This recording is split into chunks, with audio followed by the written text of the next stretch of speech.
to you. I think that's probably the best benefit to today because the weather is definitely not helping. Very chilly out there compared to the start of yesterday, but it is Friday, so a lot of people looking forward to the weekend. We have a jam-packed show for you today, including one that I think is like, when I first heard it, I said, what?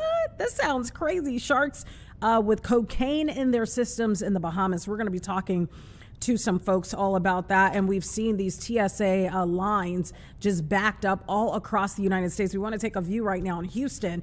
This is in Houston, Texas right now, where we have seen the lines just zigzagging all the way through that airport, and recently hit up to 4 hours of people saying that they were standing in the lines there. This has everything to do with a partial U.S. government shutdown, which has left TSA short-staffed. And so we will be talking to someone from the union about this and really what it means to get those workers back on the job. And is this a quick fix? We don't really have the answer. Even if the funding issues are repaired, will everything go back to normal right away? So we will be talking to the president of the American Federation of Government Employees, Local 777, right here in Chicago. We'll have that for you right here in the show. We're also watching another press conference that could be underway. This has everything to do with BP right at the Whiting refinery there in Northwest Indiana, where workers have had some valid complaints there saying that they have been illegally locked out. This is for the United Steelworkers.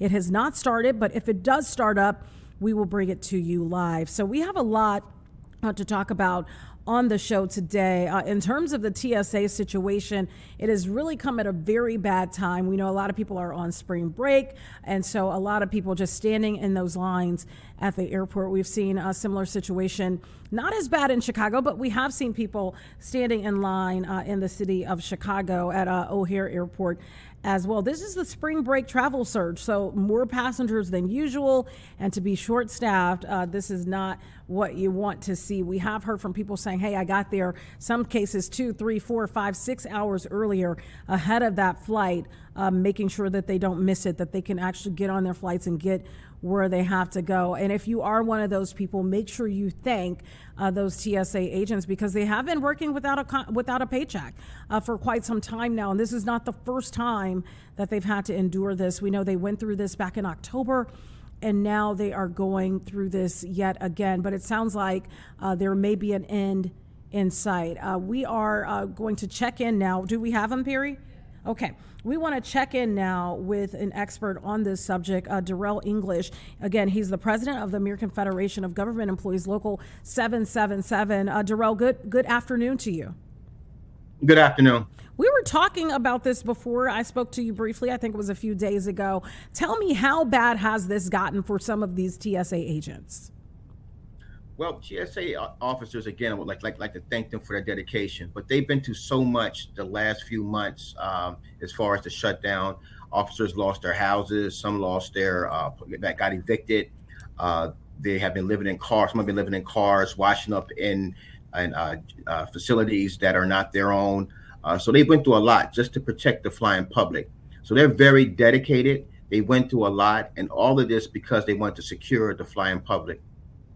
I want to talk to you about the fact that there could be some form of an agreement coming soon. At least that's what talks are right now. What does that mean for the officers? Is this a quick fix? Will they then get paid right away? I know they went through this in October. So how quick is this turnaround to get those workers paid? Well, right now we're waiting to find out the details. Nothing's finalized yet. We would love for it to be over for the office for that, so the officers can get paid and back to work. But again, that's just one side of it. The second side of it, if it's passed and approved for them to be funded, is that when they get paid. We know that before, when a shutdown occurred, it took a while for some officers to be compensated the way they should be. So it's questionable if they're going to get paid. Hopefully it is. But again, the biggest one is when they're going to get paid. And hopefully it can happen next week. But if not, this problem is going to be another issue on top of another issue. You know, Mr. English, we've heard from the president on this issue. He sent ICE agents to the airport. Some people felt like, well, why? Because they're not trained as TSA agents. But he did say that some have received TSA-related training. What could that training look like? Because if I'm not mistaken, agents go through some pretty extensive training. TS agents are the best screeners out there that you can ask for that are at the airports. These officers go to a routine training they have. They're periodically tested on numerous days. So once their training is done, they're not never completely done. There's testing that's always being done. In addition to that, the way TSA is set up, and these officers are so good at it, is that these officers, even though they go through the classroom training, they got to go through what they call OJT training. That means that once I get trained in something and taught the procedures of it, I have to then sit down with an individual and they have to OJT. That means to watch over me for whatever time period it is, to make sure there's no issues, to answer questions. To have someone just to go through classroom training and then say you're good to go defeats a lot of the purpose, because there's going to be questions out there in the checkpoint that you may not remember in that classroom training. You need somebody that has the skill level to tell you, okay, this is what you need to do when this happens. That part is very critical, because if you don't have that part put in place, you're missing out on a lot of critical issue information that could be coming your way. And that's what TSA do. They make sure you get the training in the classroom, and then when you're done, you have someone as an OJT monitor to be able to help you out there while you're going through your training on the lanes to answer those critical questions. Talk about how many people have decided, you know what, I can't wait for a paycheck. I need a paycheck now. I'm going to quit this job and go do something else. And then based on that number, whatever you tell me that number is, will that have an impact at the airports, in the long run? It will have. I'm not for sure what the numbers are. I've been hearing different numbers, up to almost 500 members that had decided on leaving. And these are people that wanted to stay with TSA, but they had to make critical decisions based on their family structure. A lot of them had kids. They had bills they couldn't afford to keep missing. So they had to they were forced into that position. But again, these are critical positions and critical officers that had those experiences that we don't want to lose. Because when you lose these individuals, it takes months and even up to years to get back that experience level, that library that we call of knowledge, to be backed up with someone that has the same level as these people that had left. I want to go back to something that you said about the paychecks in particular. So we know this is not the first time we've gone through this, in the last few months. This happened in October as well. How many paychecks total between October and where we are now that some of these agents have missed pay? Well, October was the largest shutdown we had ever. I believe it was 45 days or something of that nature. So we're up into that area right now. And that was 3 pay periods, I believe they missed. And so the last pay period in 2026 was the 13th. So you're looking at 2 full pay periods and 1 partial that they missed this year. There was a conversation at one point about, a bonus or this $10,000 being given. What do you make of that? Well, me personally, I believe that, these officers like TSA, they're highly trained and highly skilled. Those officers as a whole should be compensated instead of a few individuals. I think we were thankful to get that money that was given to a few people compared to the majority of officers that are out there working day in, day out, that have been there since January, faithfully protecting the passengers all the way through the year, and to not receive anything was kind of awkward, because these are the people also that need to be compensated. I would rather compensate and to acknowledge all officers that were there that year, and to be able to award them with some kind of bonus or incentive or some kind of a way of recognizing them, especially financially, compared to just a few that got the 10,000 or whatever it was. I want to go to something that I think is really important, and hopefully you can hone in on this without giving up any secrets. When it comes to agents, sometimes people feel like, they're just guiding traffic through the airport, but they're actually keeping us safe. That's something that you said. Talk about how they're keeping the flying public safe. What are they looking for, and what are they making sure does not make it onto an airplane? TSA agents, again, are so highly trained. They're looking for things that, besides weapons and guns, and things that could do harm to the aviation. They're trained on a very high level, and again, they're certified and tested periodically. A lot of the things that they have to look for, a lot of the flying public don't have knowledge of it, because it's best that they don't understand the whole ramification of the skill level that they need to know and what's out there. But rest assured, TSA officers are qualified, the best out there, to be able to detect these threats, along with the equipment and experience level they have. And again, the vast things out there not only are going to be brought in by bags, but people bring them on their belongings too, and then check bags. TSA checks bags, and also you as an individual, when you fly through with the machines, they scan things that be able to check things that people may have have inside their clothing or things of that kind of nature. So a lot of things it covers. TSA is the very best. And again, we need to make sure we keep these officers with TSA. Mr. English, they come to a resolution. Let's say it's all complete over the course of the weekend. I guess the question is, how soon will we see things back to normal, or will that indeed take some time? It's going to take some time. TSA has been put in a situation, I believe, that could have a serious concern down the line. Because of the shutdowns that occurred recently, people are going to be reluctant to want to become a part of TSA. Could be reluctant to become a part of TSA because they may not want to have their families put in those situations where they can go weeks and months without being paid. So they may not be not high level, but the majority of people the number that you would normally need you may not be able to get that now. It's going to take time for people to feel comfortable and understand that TSA won't go through this whole process again. The second one is that you're going to have people that had left. Again, I don't know the numbers.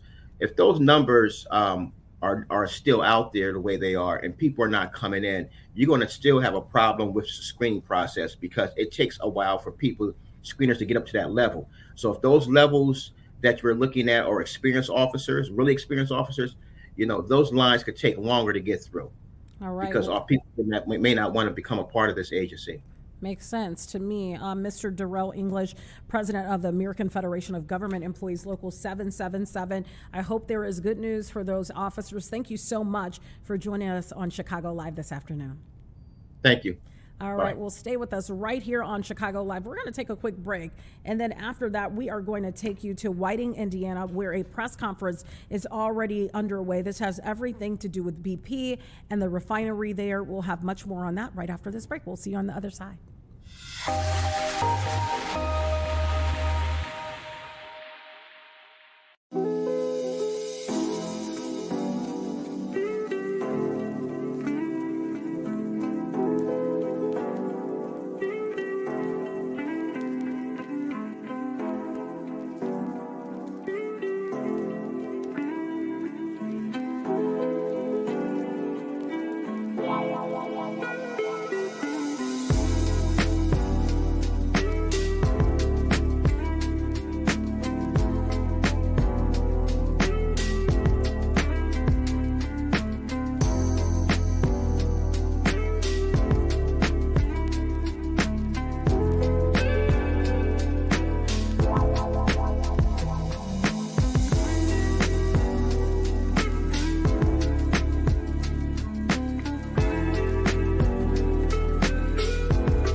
Welcome back to Chicago Live again. I am your host, Tia Ewing. We do want to go live to a press conference that is underway right in the heart of Whiting, Indiana. There, BP is in a dispute with unionized workers at some of its U.S. operations, especially refineries and energy facilities. And right now we are hearing from those folks with United Steelworkers. Let's take a listen.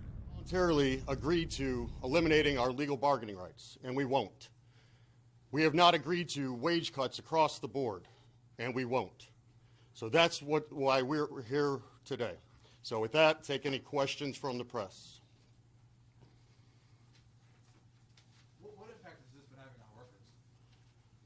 on workers? Well, obviously, it's stressful for workers. It's stressful for families. Most of our members have been looking around trying to find jobs, whether it's temporary or permanent. People are doing their best to try to find out what kind of resources are available to them.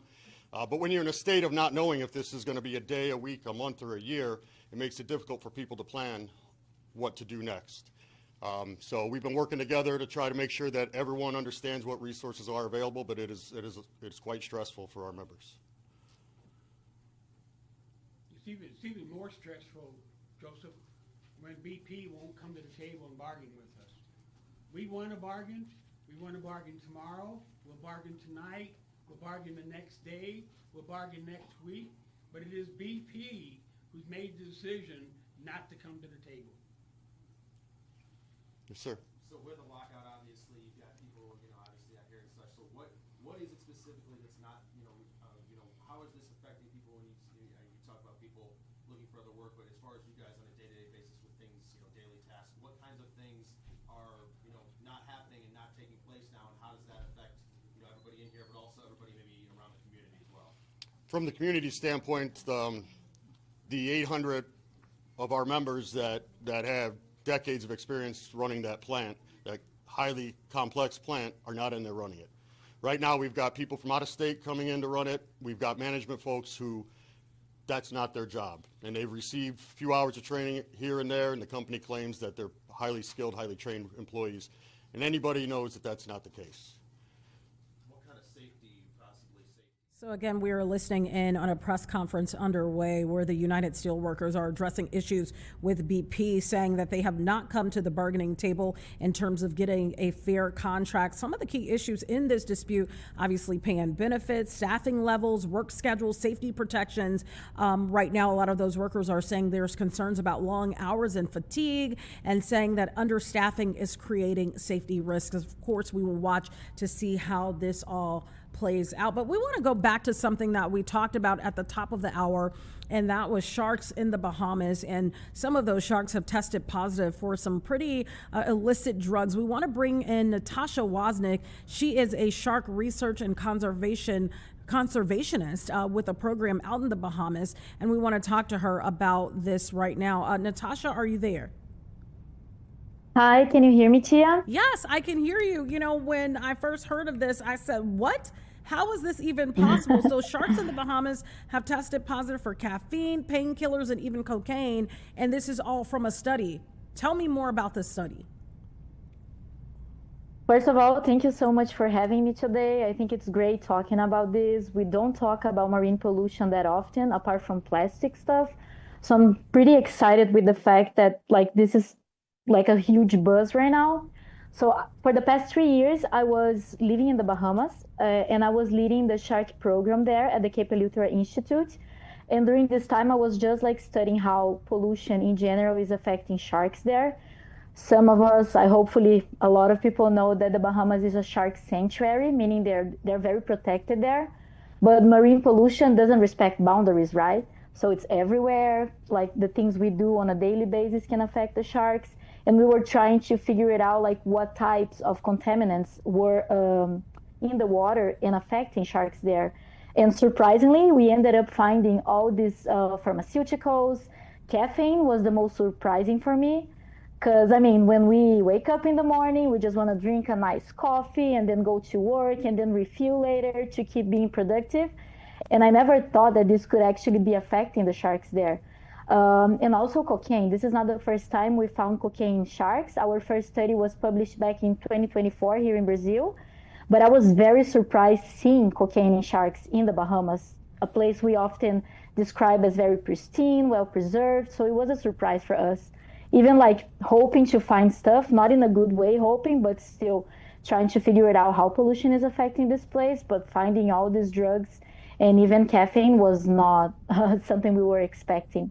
You know, Natasha, I know you're in Brazil now, but it makes me think of what happens here in the United States. A lot of times there are collections for different drugs, right? So people don't just flush them down the toilet and they end up in the water system. Is this a situation where in the Bahamas there is no preventative measure for people, A, flushing things down the toilet, and maybe the water filtration systems are different there? Yes, that's for sure. We have poor waste management in the Bahamas as a whole, and in remote islands such as Eleuthera is even worse. We are not prepared to deal with the landfills, like the burning sites that are open and just like people throw things, all sorts of things there.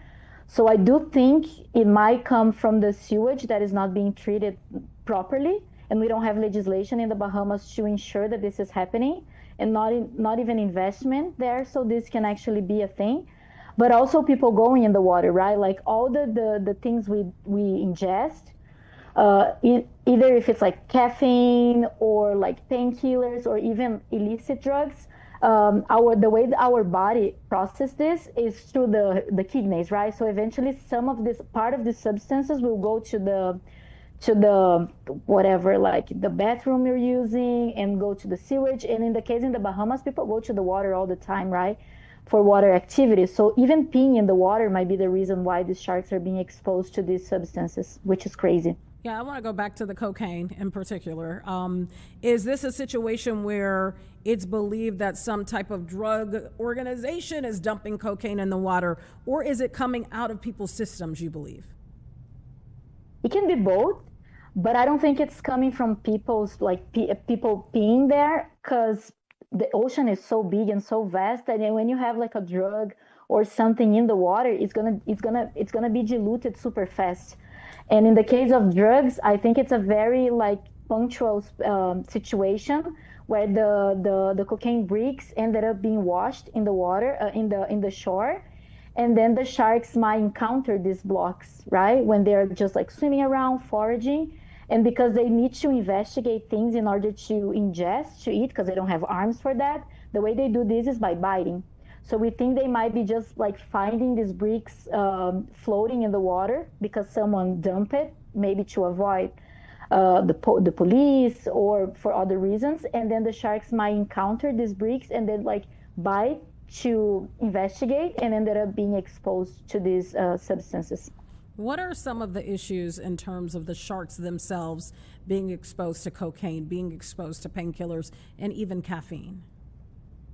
So it's crazy because there's some previous studies showing, for example, bull sharks being exposed to hormones for birth control pills, also antidepressants. So there's a lot of emerging contaminants that are being the sharks are being exposed. Not only sharks, there's more animals that are being exposed to these substances. But in the case of sharks, we manage like doing some analysis on their blood markers for like overall health. And we do think that being exposed to these substances can actually alter their metabolism and even like the stress response. So they might be affected negatively for that and ended up like dying more easily if they are caught by a recreational fisher by mistake. So they don't have like all the physiological tools to deal with those like stressors that they are being exposed because of this burden that the drugs and even the caffeine impose on them. On the behavioral side, we don't have enough evidence to say that they will turn more aggressive, and this is something people are talking about a lot lately, that, oh, maybe they will attack more humans because of that, or they will go crazy because they're being exposed to cocaine. In theory, of course, that could happen because there are studies showing that exposing fish to drugs can change their behavior, but we will need to do a lot of experiments and more studies to kind of like and I know go this that way, you know? Yeah, that makes sense because I know this is the first study looking at the effect of these contaminants on sharks in the Bahamas. I want to ask you about this in particular, Natasha. It says that the research noted areas that are undergoing rapid urbanization and tourism-driven development are especially at risk. Why? Is there a reason why those areas in particular? Is it because there's more people? Yes. Precisely, like more people and then less investment in trying to absorb these people coming. There's more tourists. I mean, we're talking about Eleuthera. They just got like a new port there for like some cruises coming. And the island is very remote. There's not a lot of resources there. There's like power outrages all the time. There's lack of water for locals. And all of this is also reflecting in the way we deal with the waste that more people bring, and the constructions and all the extra fuel being used, and then maybe leaking in the water, and more people just around ingesting illicit drugs or even more caffeine, for example. So when we say that urbanization is actually posing more risks to wildlife, it's precisely because like when we are there, we are just like harming the nature more and more. What would you say to people? Because, you know, some places, like, for example, we're talking about the Bahamas, obviously huge in tourism. People go there. They may not think about the behaviors that they're doing there. Maybe they do them, you know, back in their home states or home countries, and they're not thinking about how it could impact Bahamas. What would you say to people what they should be mindful of? I think it's important for us understanding and monitoring our habits, right? So we know that there's some types of sunscreens that are harmful for corals, for example, and a lot of people are not using those sunscreens anymore. There's places that you cannot even buy them or use them, it's not allowed. So do this with other behaviors we have. For example, if I'm gonna ingest illicit drugs, like if I'm partying there, which is not, this is like a sensitive topic, but be mindful that every action you have will affect wildlife. And in places where the money is not enough to mitigate those impacts, I feel like, of course, we don't want people like afraid of drinking coffee or taking a painkiller because they will harm wildlife in the Bahamas. This is not feasible, right? We're not doing anything illegal when we are ingesting these like legal substances, but it's more about maybe pressuring, like putting some pressure on the government. So like the legislation on waste management and pollution per se, it's more strict, and there's more incentives, like financial incentives, so like improvements are made, so the locals and the wildlife don't suffer that much when there's more and more people coming to enjoy the Bahamas. Natasha, I know you're a zoologist and a shark expert, so I want to get your take on the overall health of sharks. What do you think about the shark population in general? Is it healthy? Is it declining? So I'm gonna try to be like very short on that because that's a super complex topic. But basically, sharks are being killed by like in millions every year for fishing, for like meat consumption. There's the Asian market for the fins. We're talking about 100 million animals being killed every year, and this could be 5 times higher. So because of that, sharks are ranked as the second most threatened vertebrate groups worldwide. So that means that we're about to kill them all. You know, they can go extinct because of us. And pollution is another stressor on their populations. So think about having to deal with the pressures of being fished, not be able to reproduce, and like the fisheries are selecting animals that are less and less resilient. And then you add another stressor to this, which is like being exposed to pollution. It could be chemical pollution, it could be light pollution, sound pollution. There's so many forms that can affect them. So we do know that the population declines are very alarming, and we're talking about top predators. So they are responsible for the balance of the oceans, right? So if we keep taking them out of the oceans due to fisheries, and then adding more stressors with habitat loss, degradation, and then pollution, we're talking about populations that are very, very sensitive to us, and they can go extinct because of us. So we know for a fact that sharks are not in a good shape right now, population-wise and also health-wise at the individual level, unfortunately. What do you hope that the Commonwealth of the Bahamas would take away from this research? I think it's important to understand that the Bahamas, it's a wonderful place. I loved every second of living there for the past 3 years. But when we think about tourism and bringing money, because tourism is a huge avenue for the Bahamas, right? But it also comes with a price of degradation, of like the locals suffering from all the you know, like new people coming and less opportunities for them. The wildlife is suffering, the nature is suffering. So I do think it's important to still invest in tourism. It's great having people going there all the time and investing money, leaving money in the country, but also thinking that we need a backup plan to make sure that all these people coming more and more often are not like just leaving all the bad things behind for the locals and the wildlife and the nature. Very well. So hopefully they.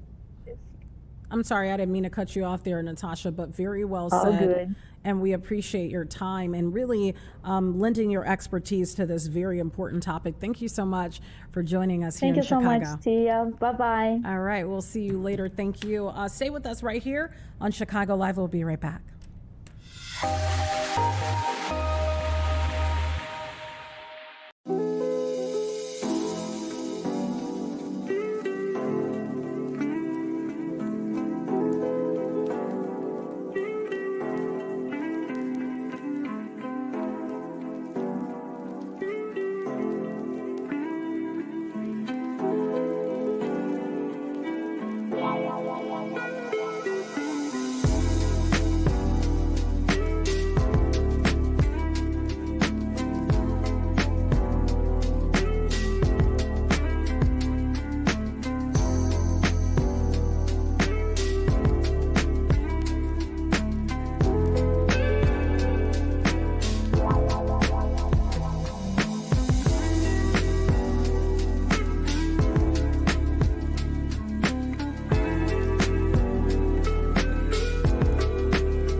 To Chicago Live. Of course, we are watching and hoping for the arrival of the Artemis II astronauts at Kennedy Space Center. We know that there is a live picture there right now, but I kind of want to give you a little background into this because I find it to be very fascinating. We know that there's Reed Wiseman, Victor Glover, Christina Koch, and Jeremy Hansen. Those are the astronauts on board this space station. And we know that there will be greeting officials. And you may be asking the question, well, why does this even matter? This marks the crew's transition into final pre-launch phase ahead of the historic Artemis II mission. And this is what we found out. This is incredible. The first humans head toward the moon since Apollo era missions over 50 years ago. So this is very important to everything astronomy and space right now. Let's listen in as they talk about this launch that is set to happen, or the arrival, I should say, that is set to happen. Let's listen in. I'm wondering, have you guys thought about that at all? Especially like concerning the fact that you're leaving your families back home?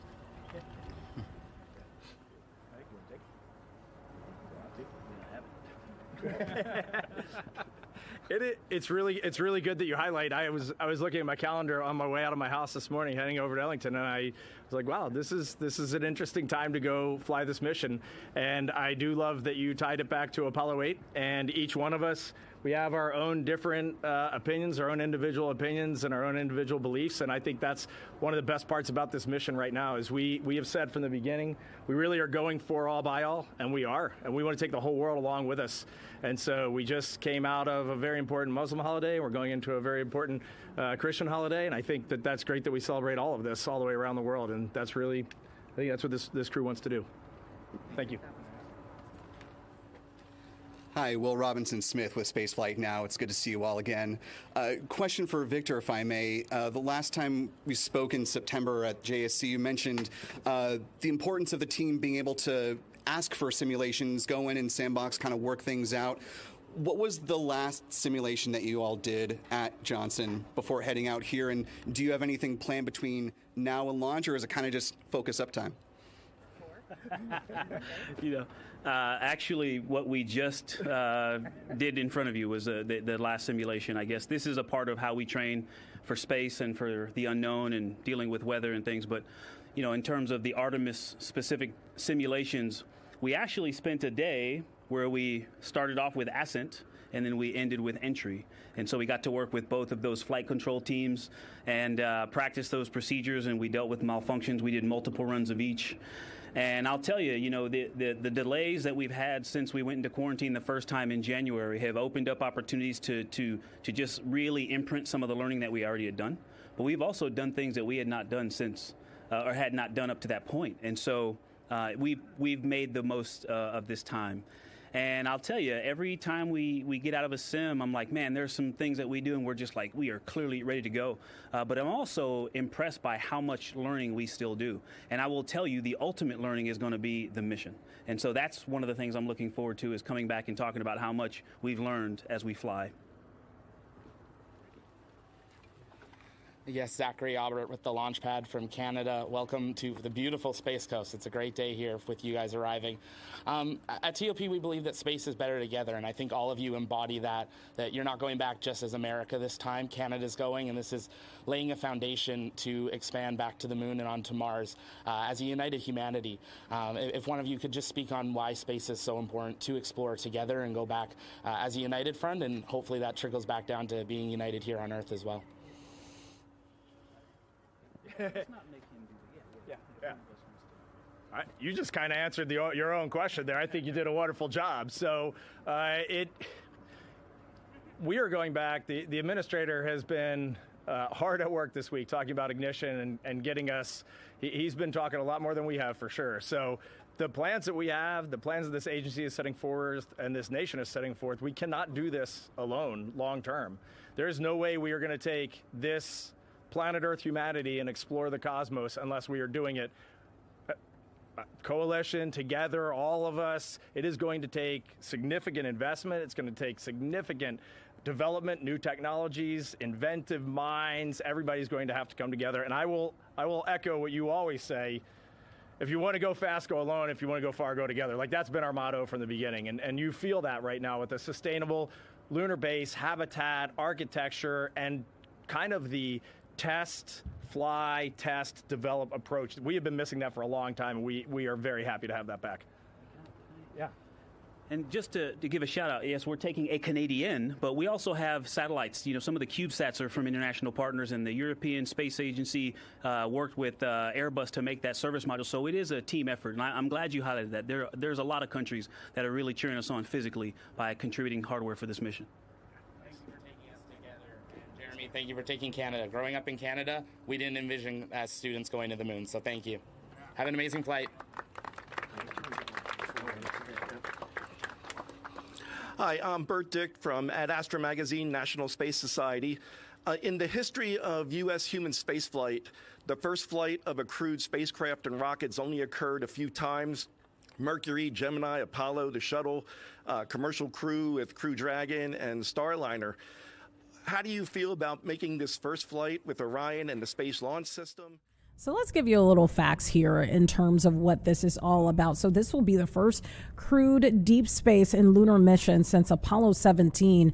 That was in the year 1972, and this mission will launch no earlier than April 1st. This is a 10-day mission that will carry those astronauts who you see there. And I want to correct myself because I said one of their names wrong. We have Reed Wiseman, Victor Glover, and Christina Cook, along with Canadian Space Agency astronaut Jeremy Hansen, on a free return trajectory around the moon and back to Earth. Now, as for Glover, he will become the first person of color. Cook is the first woman, and Hansen is the first non-U.S. citizen to leave Earth's orbit and travel to the moon's vicinity. Now, get this. This is at a distance of roughly 4,700 miles beyond the moon and at an atmospheric re-entry speed of approximately 25,000 miles per hour. This is insane. Artemis II is set to be both the furthest and fastest crewed space mission that has ever happened here in Earth's history. So this is really historic what they're doing.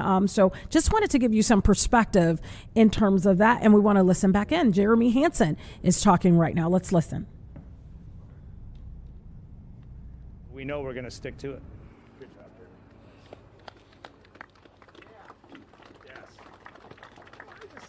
Hello, Manuel Masanti from Exploración Espacial. Welcome to Florida.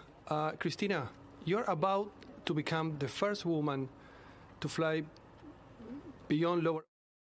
All right, we want to bring you back here locally where we are following the story. You'll remember a Loyola College student, Sheridan Gorman, killed allegedly at the hands of an undocumented person. There is a press conference going on right now. We know that that man was back in court. Let's listen in on that press conference that is now underway. Time for them to for sure. Yes, yes. Any other questions? Bob Fioretti, F-I-O-R-E-T-T-I. And one other thing, I have to hand it to the police department and our and the state's attorney's office and how they handled this case. And from the judge who issued the search warrants early in the morning to the capture of this individual early in the morning, it was a very good police work. And I do want to thank them all, and the citizens of this city should thank them all, too. Thank you, everybody.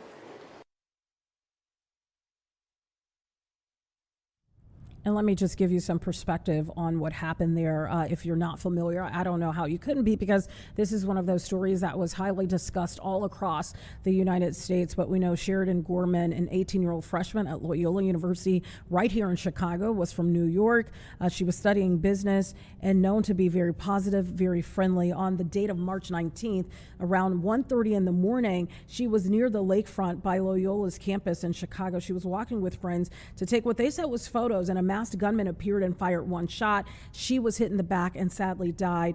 And what we do know is this suspect, his name is Jose Medina. He's 25 years old. He was arrested. He's been charged with first-degree murder and also attempted murder. And police say evidence, both video and also the gun, links him to this shooting. They say this was a random killing of this college student, but obviously a political component to this as well. Of course, this is one of those stories that we will continue to follow. We know that suspect was inside a courtroom. We do know he was also at some point been diagnosed with tuberculosis, so could not make that first court appearance, but did appear in court apparently today via Zoom. Of course, this is a story that we will not stop following. Stay with us right here on Chicago Live. We're going to take a quick break and we'll be right back.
to Chicago Live. We've been listening in on a press conference that's underway at the Layton Criminal Courthouse. That is where we know Jose Medina to have been in court today via Zoom.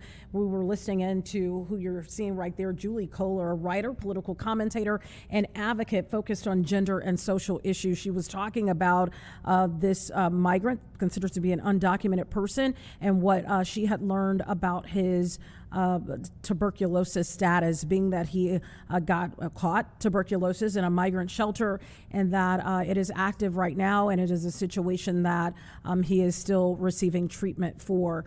Prior to that, we were listening in on Bob Fioretti, who is an attorney who is well known, obviously, in the city of Chicago as well, talking about thanking the Chicago Police Department for working diligently on the case and making sure that charges were brought swiftly against this 25-year-old who, again, is still receiving treatment at a hospital but did appear on Zoom, charged with first-degree murder and attempted murder in the killing of Sheridan Gorman, who was a Loyola University college student, 18 years old, walking along the lakefront with her friends when this attack came out of nowhere. She was just a person that was walking, minding her own business when this allegedly happened. So this is a story that has garnered national attention because of the point that obviously here in the state of Illinois, a sanctuary city, an undocumented person being the person behind this weapon. We have also learned more about Jose Medina's past, knowing that he had been previously charged for shoplifting. We do have Casey Cronus there, and as soon as we can get to her and talk to her about what she heard in court, we will make sure to do that. But that is the circumstance. That is the case that we've been following. He did have a prior court case. He was not able to attend because, again, he was being treated for TB in a local hospital. So that is where we are with that. Do we want to go to Casey now, or do we want to take a break and come back? All right, let us take a quick break. We will gather our stuff here, all of our information, all of the details of everything we are working on for you, and we'll come right back.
Thank you for sticking with us here on Chicago Live. If you haven't driven through Pullman lately, right there on the south side, you definitely should.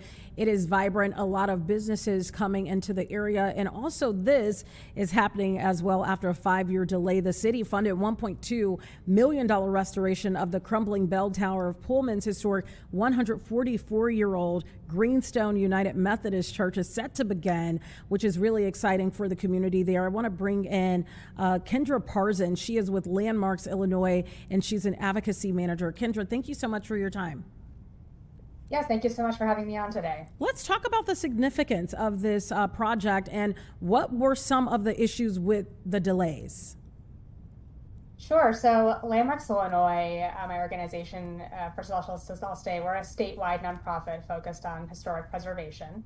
And we have been supporting and advocating for preservation work to happen at Greenstone Church since 2016, when we arranged a pro bono conditions assessment to help the church understand what the material needs of the building were. And I think that, the long time that it has taken for this work to get going in some ways reflects, just the difficulty of being the steward of a big, beautiful, old building like this one. It is not a task for the faint of heart, and so it's amazing persistence on the part of Pastor Mason and the congregation to get it to this point. Kendra, this building obviously old, and so you got to be gentle when you go in there and do some work. Tell me about the project and maybe the phases that this will happen in. Sure. So the current project is to undertake priority repairs for the church's bell tower.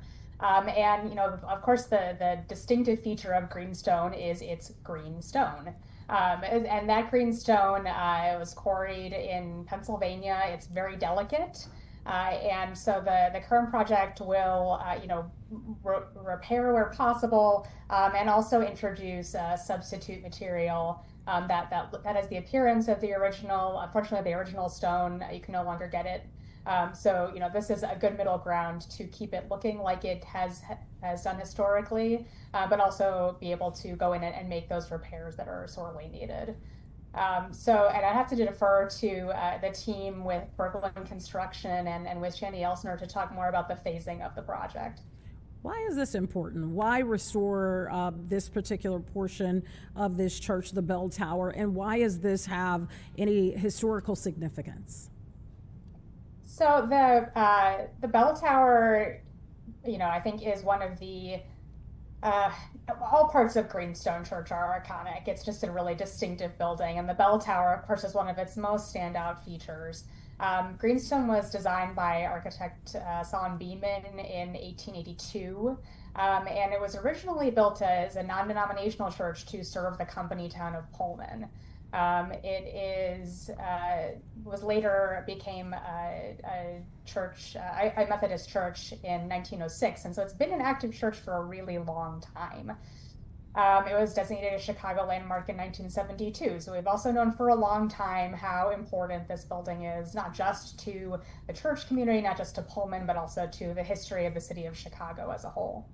Talk about, Pullman has gone through this amazing, I don't know how long ago you've been there, but just driving off the expressway, you can see this amazing, I would say, renovation of that area. Obviously, Pullman now also considered a National Historic Park. What do you think that means for even visitors that will come into the area once they see this church is fully restored as part of maybe tourism in that area? Of course. So Pullman, the renaissance that we've seen in Pullman over the past decade or so is just so exciting. I mean, we had of course, the establishment of the National Monument in 2015, which then became the National Historical Park in 2022. We're seeing amazing work being done by organizations like the Historic Pullman Foundation and Revolution Workshop. And the recent announcement of the revitalization of Hotel Florence through public-private partnership. So there's just so much exciting work being done in Pullman now that is focused on the history of the area and will definitely attract, even greater visitorship and hopefully lead to a lot of fantastic economic benefits for Pullman. Kendra, I got to ask you this. There are rumors out there that bell is still around. Have you heard that? And is there any truth to it? Oh, that's a great question. I had not heard that. I had heard, I was aware that there is not currently a bell, and I could not speak to the whereabouts of a potential bell. You'd have to ask somebody else. I want to talk to you about, understood, I won't cross any boundaries there. How long will this take for this restoration of the church? So I believe that the current project has a timeline to be finished up in in the next couple of years. Maybe, forgive me, I should That's have okay. done a little bit more background on this, but so that the current project will be, will not be a super long time frame. But then, of course, the bell tower is just the first part of some of the work that's needed at Pullman. So, we look forward to supporting the ongoing work to restore and maintain greenstone over however many years it takes, and then the stewardship and maintenance of a building like this, it never ends. Somebody may hear that amount and say $1.2 million for this. Can you speak to why it's so costly to repair and make updates and renovations to a building of this age? Well, greenstone, of course, is a special case because, again, this is the greenstone is extremely distinctive. It's no longer sourceable, but in a lot of ways, also it's not that unique of a story. So we see a lot of particularly houses of worship across the city of Chicago and elsewhere that have a lot of material needs and which are very expensive. Right now the cost of materials is very high, the cost of labor is very high, and it's getting higher all the time. So it can be quite prohibitive to be the steward of this kind of monumental neighborhood anchor building. And I do want to point out the fact that the city's landmarks officials and the National Park Service will watch over this restoration process. Kendra, you are a wealth of knowledge, and we really appreciate you coming on and talking about, this movement. I call it really a movement of what has unfolded in the Pullman area. So thank you so much, and have a great weekend to you. Thank you so much for having me. No problem at all. Well, stay with us right here on Chicago Live. I'm going to scoot out of the way. One of my new colleagues is going to join the desk today here on Chicago Live. So stay with us. We'll be right back.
Good afternoon. Happy Friday to you. My name is Lauren Scafidi. I'm taking over for Tia. We're both filling in for Anita on Chicago Live. Thank you so much for having me. I know you at home didn't really have too much of a choice in this, but I'm so excited to be with you for the next 2 hours here. I just joined the Fox family last week, and I'm so excited to be with you here this afternoon. So I got to give a quick shout out to my producers here, because I think that they were really setting me up for success with this first guest. They wanted me to make, all right, think about a vending machine. A vending machine usually takes your money and you get something in return, but with this particular vending machine, you get money back. This is wild. I'm so excited to tell you about this. We have our CEO of Acorns with us this afternoon, Noah Kerner. Hello, happy Friday, friend. Same to you. Great to be here. Yeah, how are you? Great to have you. Great to have you. So tell me how this vending machine works. You put $1 in and you get money back. That's right. Well, first of all, Acorns puts the real tools of wealth making in everyone's hands. And we are focused squarely on helping people compound money over the long term.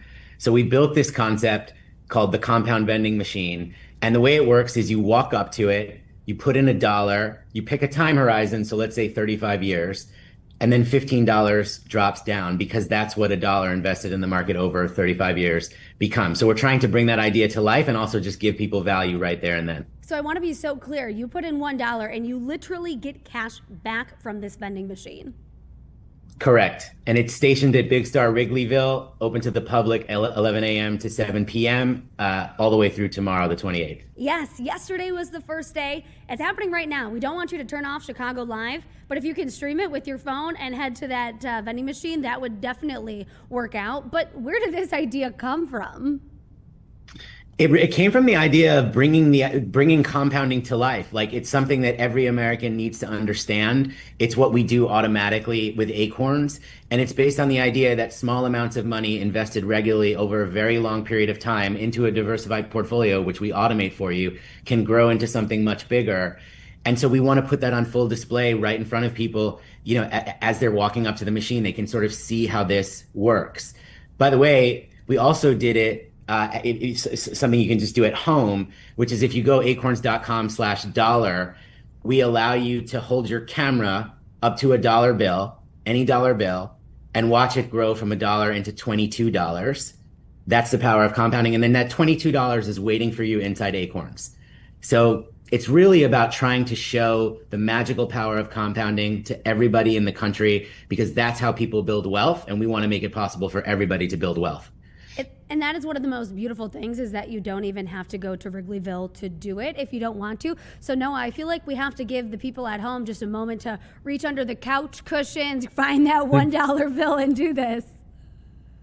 Absolutely. Absolutely. If you have a dollar bill anywhere in your house, just all you have to do is go to acorns.com/dollar. It'll show you what to do. You hold your camera up to the dollar and you can watch. By the way, it's a beautiful animation. Then the name of the company is Acorns, because tiny acorns from tiny acorns, mighty oaks do grow. So it shows you a beautiful oak tree growing right in front of your eyes. And then it also shows you the money growing. And at the end of that, you learn that you have $22 waiting for you inside of an Acorns account. And, you know, our hope for you is that you put that to work in the product, let it grow, and then make your own daily contribution going forward. It takes 5 minutes to sign up. And I can't stress enough how helpful and valuable it is to do this for everybody.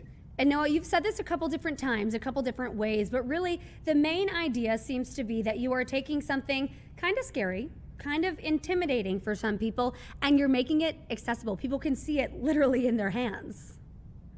That's right. That's right. That's what Acorns is all about. It's about making something complex, simple. We say we like to make big decisions small. And that's the way it works. Also, when you sign up for Acorns, it takes a couple minutes and you can be an investor for life. We set up a diversified portfolio for you, giving you exposure to thousands of stocks and bonds. So you don't need to engage in things like stock trading or stock picking. We set this up for you. And then we make it really easy for you to just start contributing a few dollars a day or a week, or whatever you can do, even your spare change. That's one of the features we're best known for, is allowing people to round up every transaction to the nearest dollar and invest a spare change. We automate all of that. You don't have to think about it. It works for you while you're sleeping.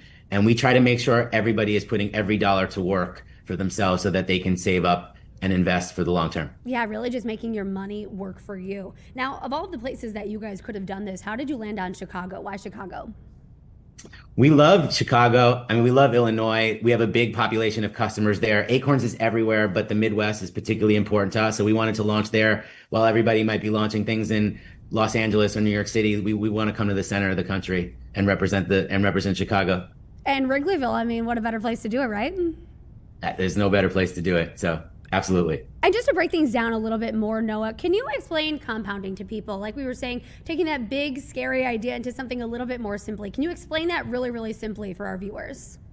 Absolutely. Yeah. So basically, if you go back historically in the market has grown about, the S&P has grown about 10% a year on average. That doesn't mean that happens every year. Sometimes it goes down, other times it goes up, but on average, it's grown 10%. So in Acorns, we give you exposure to the whole of the S&P. And so if your money is growing 10% every year, think about it this way. If you put in $100, 10% means you have $10.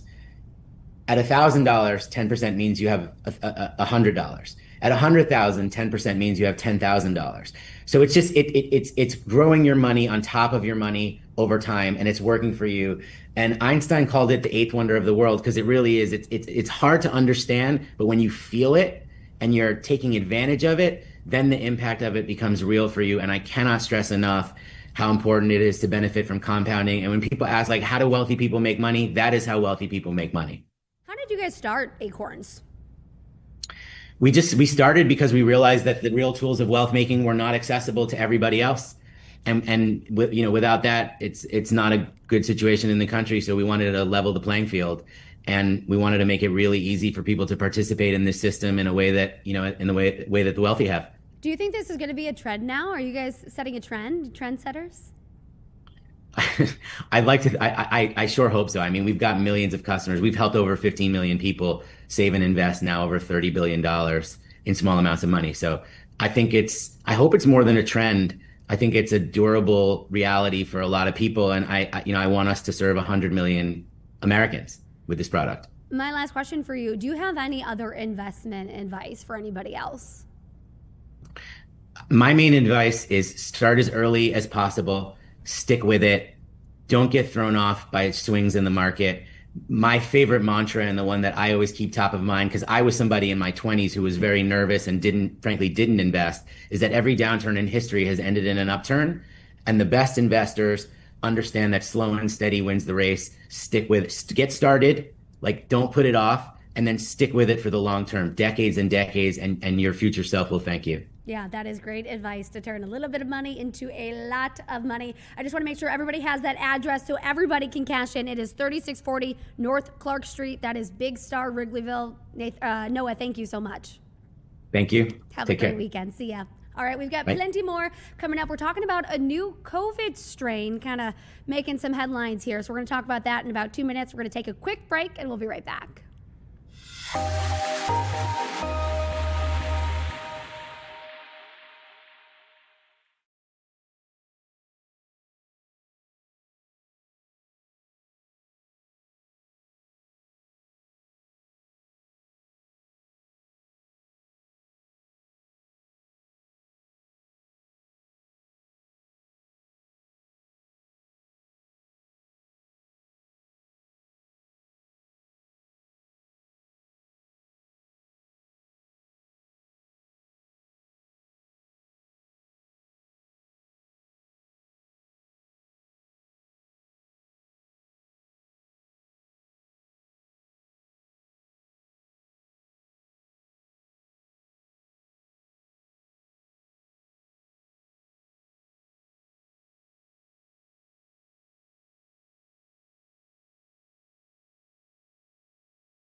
Welcome back to Chicago Live. So today is March 27th.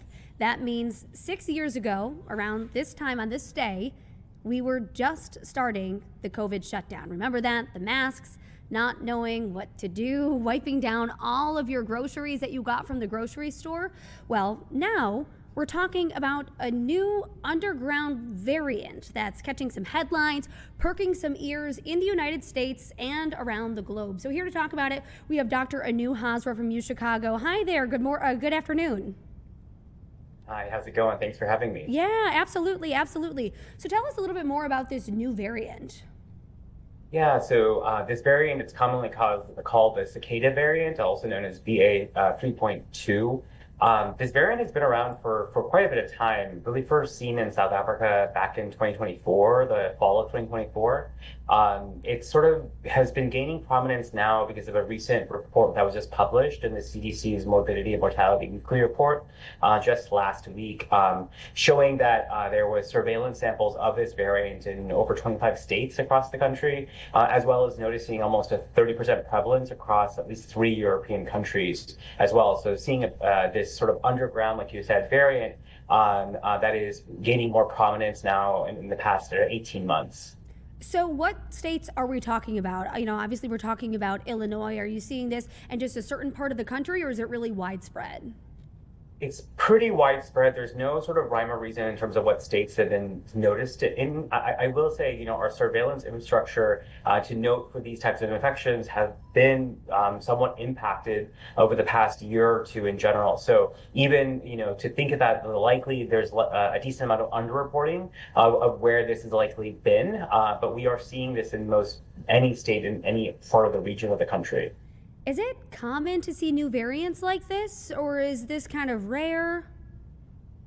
Yeah, I mean, you know, like you mentioned, we've been living this for over 6 years now. And so I think we are quickly understanding that these variants are a part of life. As the COVID virus mutates, different variants will come and go. And this is one of the many. I think the reason why this has caught the eye of many individuals is, one, that it's been around for so long, and now all of a sudden now it is sort of gaining more prominence as if it was sort of running under the radar, which is, I think, the term cicada, the nickname it's received, cicada, the fact that it was like dormant for a while and now active. I think what is biologically a bit more concerning is the number of mutations to the spike protein itself can potentially really impact the efficacy of the current vaccine, the seasonal vaccine we have for COVID. There's still no signal that this particular variant is causing more severe illness or disease or death, for that matter, but it's something that everyone is looking quite closely at. Yeah. So, you know, is there anything here that makes you nervous, or anything that makes you, want to give an announcement or let people know about what's going on? I think being COVID conscious and being aware of circulating variants and what it might mean for individuals' health is always important. I don't think there's any alarm bells or major issues that folks are trying to raise based on this current variant, other than understanding that this may impact, the future vaccines that we might be developing for the next season. I think what this really does underscore, though, and this is probably the more important takeaway for me, is how important our public health infrastructure really is to be able to detect these new variants and be able to, counsel the public appropriately. If we don't have proper surveillance infrastructure to be able to detect when new variants come to our country or different parts of our country, we're really running blind. And so making sure that we are actually funding and supporting this type of work is really more important now than it was even 6 years ago.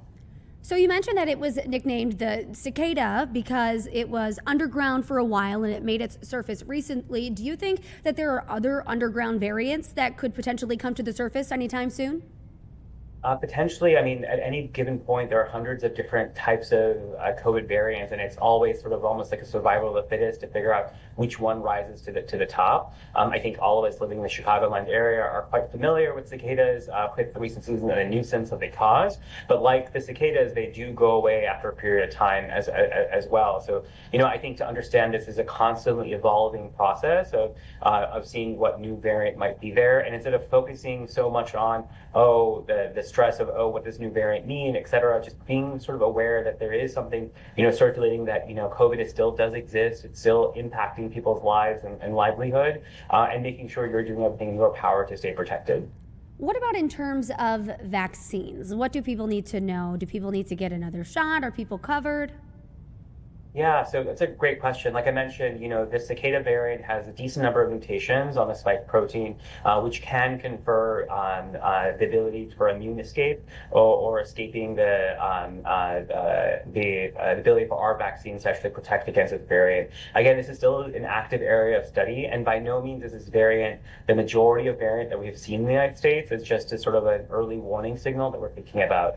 I don't think there's any indication for folks who have been vaccinated with this season's vaccine to consider a booster or anything like that. I think it's more thinking about planning for this next season's COVID vaccine to make sure it's covering variants like the cicada. Sure, sure. And, right now is spring break time. Everybody is going out of state, out of country, trying to enjoy the week off. Do you think that anybody should have any reason to be concerned if they're maybe traveling to a state or a country that this variant is present in?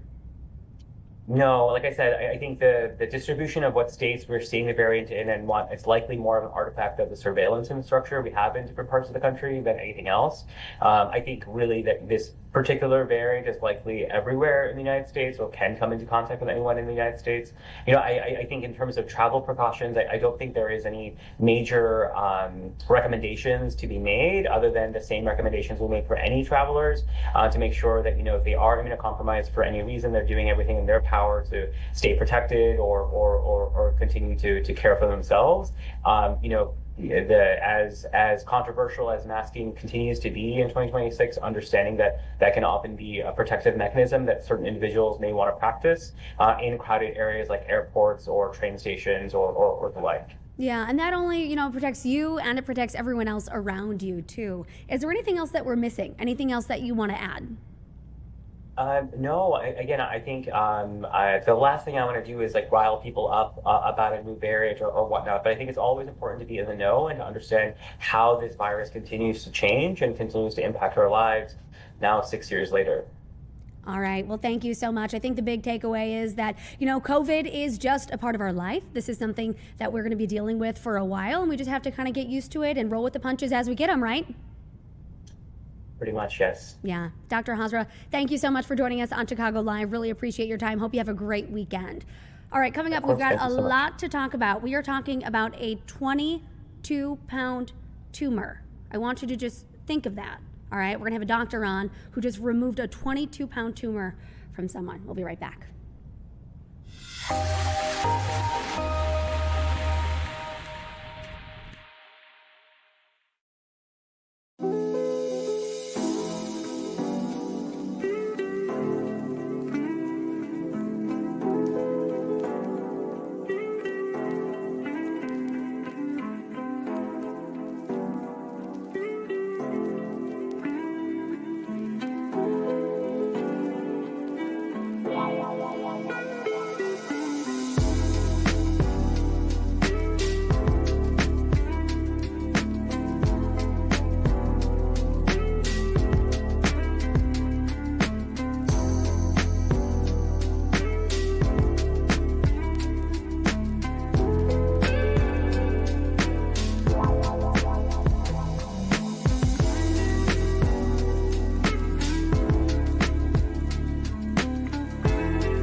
Welcome back to Chicago Live. I want you to think about 22 pounds, okay? We're talking maybe a small dog, a bag of dog food, a couple watermelons. Pretty heavy, right? Well, that is how big a tumor was inside of someone that a local doctor just removed. This is a wild story. We are so excited to bring in Dr. Malcolm Villamoria. Good afternoon to you. Me. Thank you so much for being here. So you are with Endeavor Health Northwest Community Hospital, and you have a remarkable story. Tell me a little bit about this 22-pound tumor that you removed from somebody in Bolivia. Oh, absolutely. So every year I travel to Bolivia to deliver care down there. We take a whole team from the Endeavor Health system. And this year, we just got back last week. A patient was waiting for us to arrive. We went to one of the big cancer hospitals in Santa Cruz, Bolivia, and we're kind of shocked to find that this young gentleman had a very large tumor, malignant tumor, in his abdomen. Now, we've been going every year for a while. I take a whole team, and this year, Katie Weiner, Nicole Nichols came with me. Katie Weiner's my PA, Nicole Nichols is my nurse. And we went down there as a team to try to see if we could tackle this very large tumor. And that you did. We were successful, thankfully. So how do you go about doing this? I mean, you know, there's a lot on the line here when you're going after something like this. Yeah, it can be stressful. I mean, here at Endeavor Health, Northwest Community Hospital in Arlington Heights, we have all the resources where I can tackle tumors like this. And we can do it very safely. The key is trying to do the same in Bolivia. I go down every year with this organization called Solidarity Bridge. They have an office in Evanston, but they also have offices in Santa Cruz, Bolivia, Cochabamba, Bolivia, and they try to set up these patients for us, make sure we have the tools we need so that we can do this safely, efficiently. And of course, part of our mission down there is also to teach the Bolivian surgeons how we tackle some of these more difficult cases. How does living with a 22-pound tumor impact someone's life? I mean, doctor, I can't even imagine. Yeah, this gentleman, the tumor was growing, of course, for a few years. He's known about it for several months. None of the Bolivian doctors felt comfortable trying to tackle this tumor, but they did tell him that, you know, doctors or a whole team from America is going to come, you know, pretty soon, come in March, just hang on. By the time we got there, he was having trouble eating solid food. He was really only eating very little liquids, maybe some thick liquids to try to sustain himself. So it was getting pretty close to the end for him, and thankfully we were able to get the tumor out. So now he has more room and he can, you know, begin to eat again. Yeah, well, I mean, what is life like for him now? I mean, I've got to imagine that it is a whole new world for this man. Yeah, absolutely. You know, you go from being pretty tired and almost not even able to get up out of bed because you're so malnourished to having this tumor out and him now going to be able to eat again and eat nutritious foods, gain weight again, and get back to a useful member of society. And this is not the first time that you have done this. We actually covered a story about you doing this last year. There was a woman from Michigan who had a 14-pound tumor. Also pretty big, doctor. So this is something that, you know, you've done before. Oh, absolutely. Here in Arlington Heights, through the Endeavor system, I have a practice that allows me to safely tackle some of these larger tumors. My practice here is mostly pancreas surgery, liver surgery, and very large, very difficult abdominal surgery, cancer surgery. And then also we've gone to Bolivia, and through Solidarity Bridge, I've done some 15 trips down to Bolivia. And it seems like the last 3 years at least, we've had tumors of varying sizes, none this big, but tumors in the 10 to 22 pound range for each of the last 3 years. And what happens if these tumors don't come out? Because like you said, a lot of doctors are nervous to operate on this kind of thing. Well, unfortunately, if the tumor doesn't come out, and it certainly is the patient that we operated on last week, gets more and more malnourished, then that would be his ultimate demise. I mean, he was only 37 years old. So my feeling was that we had to at least try to get this tumor out. He really had no other options. There's no chemo options. There's no radiation options. There's no pill that makes this go away. Unfortunately, it's either a really good surgery or he would then be in hospice. Wow, you are literally saving these people's lives. I'll end with just one more question. Do you have any other trips coming up or any big surgeries planned like this? Well, we go to Bolivia every year through this organization, Solidarity Bridge. Don't have any other tumors of this size. I do have complicated surgeries that I'll be doing through the month of April, pancreas and liver surgeries here, but don't have the full don't have any of these big ones that we are tackling just yet, but you know, you never know. I mean, as we reported on last year, there was that lady that came from Michigan who sought us out for a big surgery. So even people here in the United States can sometimes not have the resources to get these big tumors removed, and thankfully they find us, hopefully. But in Bolivia, I'm sure next year there's going to be again another a set of challenging cases for us, and I'm looking forward to it. Yeah, absolutely. Dr. Bill Moria, thank you so much for joining Chicago Live. Hope you have a great weekend. Thank you. You too. All right, take care. We've got a lot coming up on Chicago Live. We're going to take a 2-minute break, but when we come back, I want you to think about this, okay? What do Illinois, Indiana, Vermont, and Texas all have in common? I'll have the answer after the break.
The Chicago Bears, the Indiana Bears. What about the Chicago Bears of Indiana? Well, Bernie Sanders says, nope, not on my watch. We've got Perry Schetz here.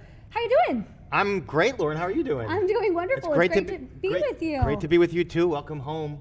Thank you so much. Congratulations. I appreciate that. This is a lot of fun to watch. You know, it's so great to look out of the windows here and see all of these buildings that I've grown up loving, and, you know, just behind me here, I'm soaking it all in. That's for sure. That's great. Well, you're a natural here. So, Bernie Sanders, who knew he was a Bears fan? I don't know that he is, but what he's doing here is he's responding to this whole debate about the Bears moving from Illinois to Indiana because of the tax breaks and the subsidies that the state of Indiana has now offered the Bears since they passed the bill the governor signed. And Bernie Sanders is saying, like, look, this is not fair. These big billionaire organizations shouldn't be fleecing taxpayers like this, leaving their market. And when they don't pay their full share of taxes, it, according to Sanders, it takes away money from schools and city government and county government. So what he is proposing is the Home Team Act. So there's 3 prongs to this act. He's saying, one, that the organization, like the Bears, has to notify the city a year in advance if they plan to move to another market or across the state lines. 2, in that year, the team will have to explore selling to another owner or to the public, like the Green Bay Packers. So in Green Bay, the public owns the entire team. They're a bunch of shareholders, which is a very cool setup. And 3, there'll be penalties for violating this, and local governments would be empowered to basically hold teams to this. So he's trying to stop this fleecing of taxpayers, this race to the bottom where in Kansas City, the Kansas City Chiefs left their longtime home of Missouri to go to Kansas because the state of Kansas was offering them the store. Basically, they were going to build the entire stadium or most of it on the taxpayer dime. And so he says this is just totally unfair. It's not fair to the taxpayers. It's not fair to the local municipalities. And so he and Texas Democratic Representative Greg Cesar have proposed this Home Team Act. Now, there are only Democrats sponsoring this. It doesn't seem like it has bipartisan buy-in yet, and we know how things go in Washington. They can't really even pass a budget, so it doesn't seem like it's going to be on their agenda. But it's a fun thing to talk about, national leaders getting in on this whole Bears Stadium imbroglio. If we were to talk about timeline, Paris, what would that look like in terms of this bill getting passed and in terms of the Bears moving? Well, in Washington, things happen a little slower than you or I would like. You and I have a problem, we go to the doctor or whatever. Washington, they have to have hearings, and they have to have committee meetings, and they have to have fake votes and real votes, and so they can't even get together on passing a continuing resolution to fund the government. So I don't think this is going to go anywhere. I mean, stranger things have happened. So this is something he's just putting out there now. If something were to move, it would probably be after this whole Bears thing is resolved. It probably wouldn't affect us. So again, every level of politician now has gotten involved in this whole fight between Indiana and Illinois and where the Bears are going to go. We know they're not going to go to Soldier Field at some point. And we're talking about someone from Vermont and someone from Texas, about this story that's happening in Illinois. Yeah. Well, they're both progressives. They're both progressives in the vein of Bernie Sanders, in the vein of here like Chewy Garcia. And so this is something that they want to jump on. This fits in with their agenda of taxing the rich, of, making the billionaires and trillionaires and quadrillionaires and whatever the rest of it is paying their fair share. And so this is a popular item for them to jump onto because this has been debated so much now. Again, we've seen this happen a number of times in recent years where these big, consider Kansas City. The Kansas City Chiefs are owned by billionaires, the Hunt family. They have oil wealth. They're massively wealthy. Of course they could afford to build their own stadium. Of course they could. But if a state is offering them this amazing deal, they're going to take it. So I think it's also them knowing, that this is the hot topic, like you said. This is what everybody is talking about right now. So it's that name recognition. How can we jump in on that? Yeah. I mean, sports is always a hot topic. Sports economics is a hot topic. And this has been a huge topic here in Chicago. I mean, you're jumping into this maelstrom, Lauren, where we're like, every single day is a story about, are they going to go to Indiana? Are they going to go to Arlington Heights? And, right now, the more important timeline is, when are the Bears going to make a decision here? Because they keep setting these deadlines. Indiana has their bill passed. Indiana has their plan in place. There's a site in Hammond, Indiana, right over the border. You throw a stone, and you're in Chicago. I mean, it's right over the border. They're ready to go, although they're still doing some site surveys. So the Bears keep saying, Illinois, come on, let's get your bill passed. Indiana's ready. They set a deadline for the end of March. Well, it's the end of March, and what happened today is lawmakers are in Springfield for their session, and they wrapped it up without any movement on the Bears bill. And they're headed back to Chicago or where they're from, and they're going to be off next week. And now the Bears are like, well, March is turning to April. We still don't have a bill. State Representative Cam Buckner, who's been sort of leading the negotiations on behalf yet. And so how long are the Bears going to hold out, or is Illinois calling their bluff? Do you know what this reminds me of, Paris? This is like the slowest tennis match I have ever seen. It's like in slow-mo. It's like, okay, now we've got the ball. Oh, now we're going to give it to them. It's just back and forth, but so slow. Well, it's like, 30 love Indiana over Illinois right now because they're way ahead of the process. So, again, the Bears kept saying, first of all, the Bears, they wanted Illinois to pass their bill at the same time Indiana did. Indiana got this stuff done in February. Okay, so that deadline passed. Now we're in March. Now we're about to head to April. Nothing. Let's remind folks of what the Bears are seeking here in Illinois. They're not seeking subsidies, direct subsidies. I mean, they want money for infrastructure, which is very standard. But what they're asking for here is for this mega development they want to build in Arlington Heights, where the racetrack was. Did you ever go to the racetrack when you were a kid? Of course, I had my 18th birthday party there. There you go. Okay, so they tore it down, unfortunately. It was sad for everybody. So they want to build their mega development there. They want to build their casinos and their hotels and their apartments and restaurants and all this stuff with the stadium.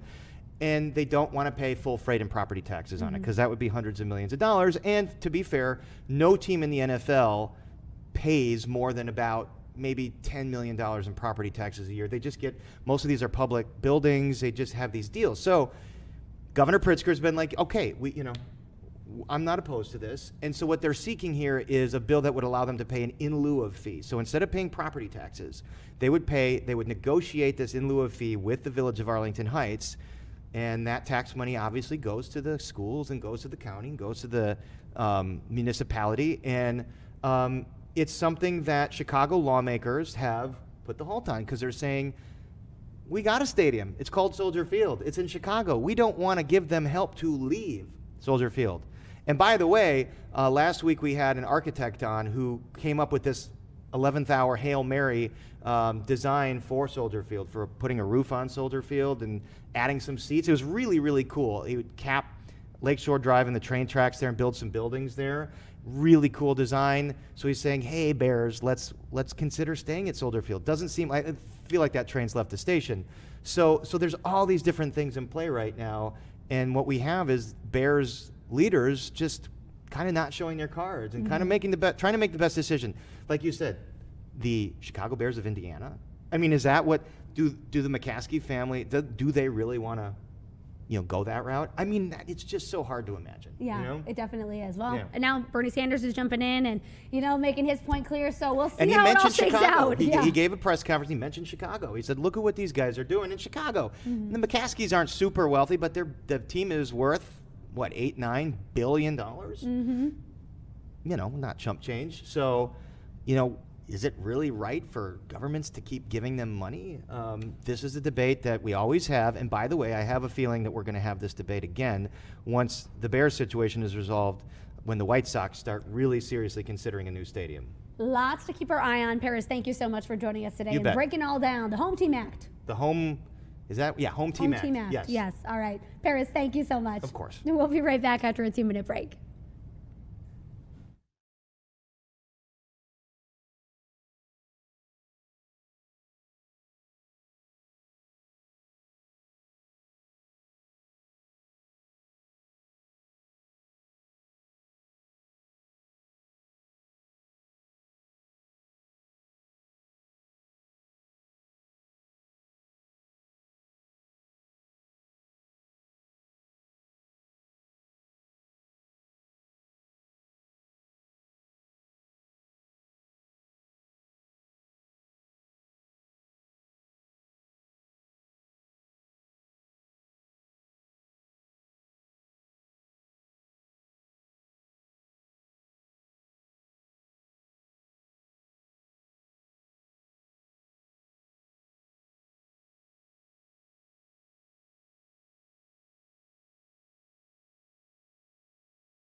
Welcome back to Chicago Live. I am Lauren Scafidi, and we are shifting gears a little bit for this next segment. We're talking about a problem that a group in Chicago is shining a light on. Now, this problem is invisible to a lot of people.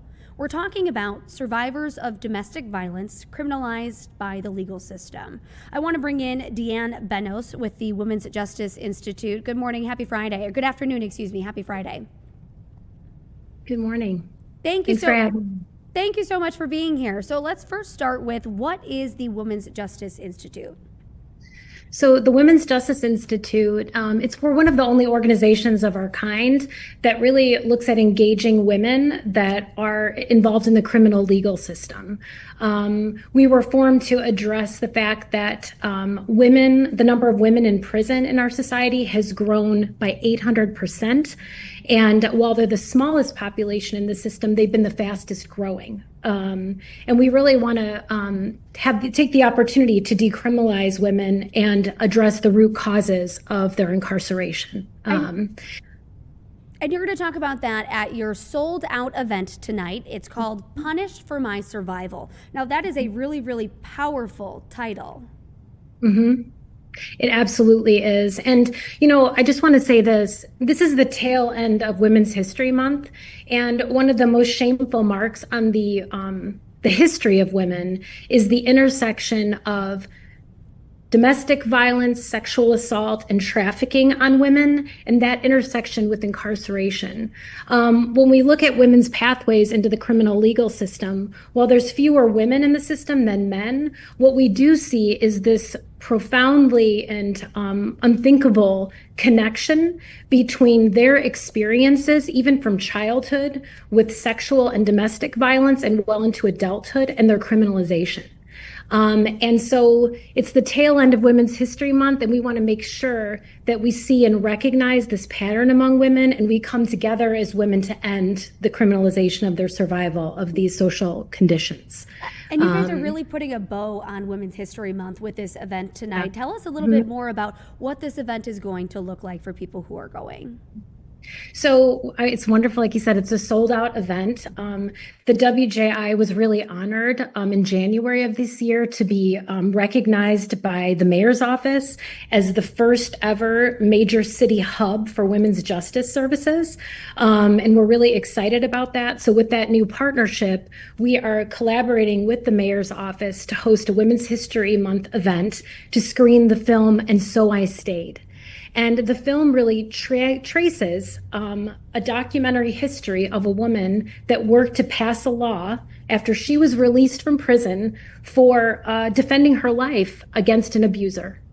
And she spent decades in prison to be criminalized for surviving that abuse, and came back for her sisters on the other side to pass a law and advocate for their release by building awareness of this pattern. So it kind of tracks the woman that survived abuse and was released from prison. Her name's Kim Dadu, and then how she went back to fight for two other women to secure their release.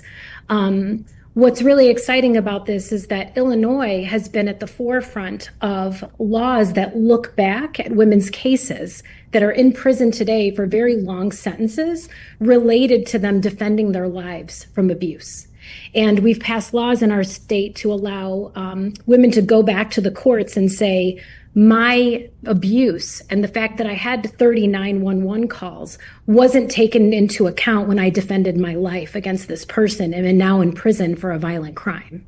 It's pretty one of the most shameful aspects of our prison system, that you see such a profound connection with 98% of women in our prisons today have complex histories of sexual and domestic violence throughout their lifetimes.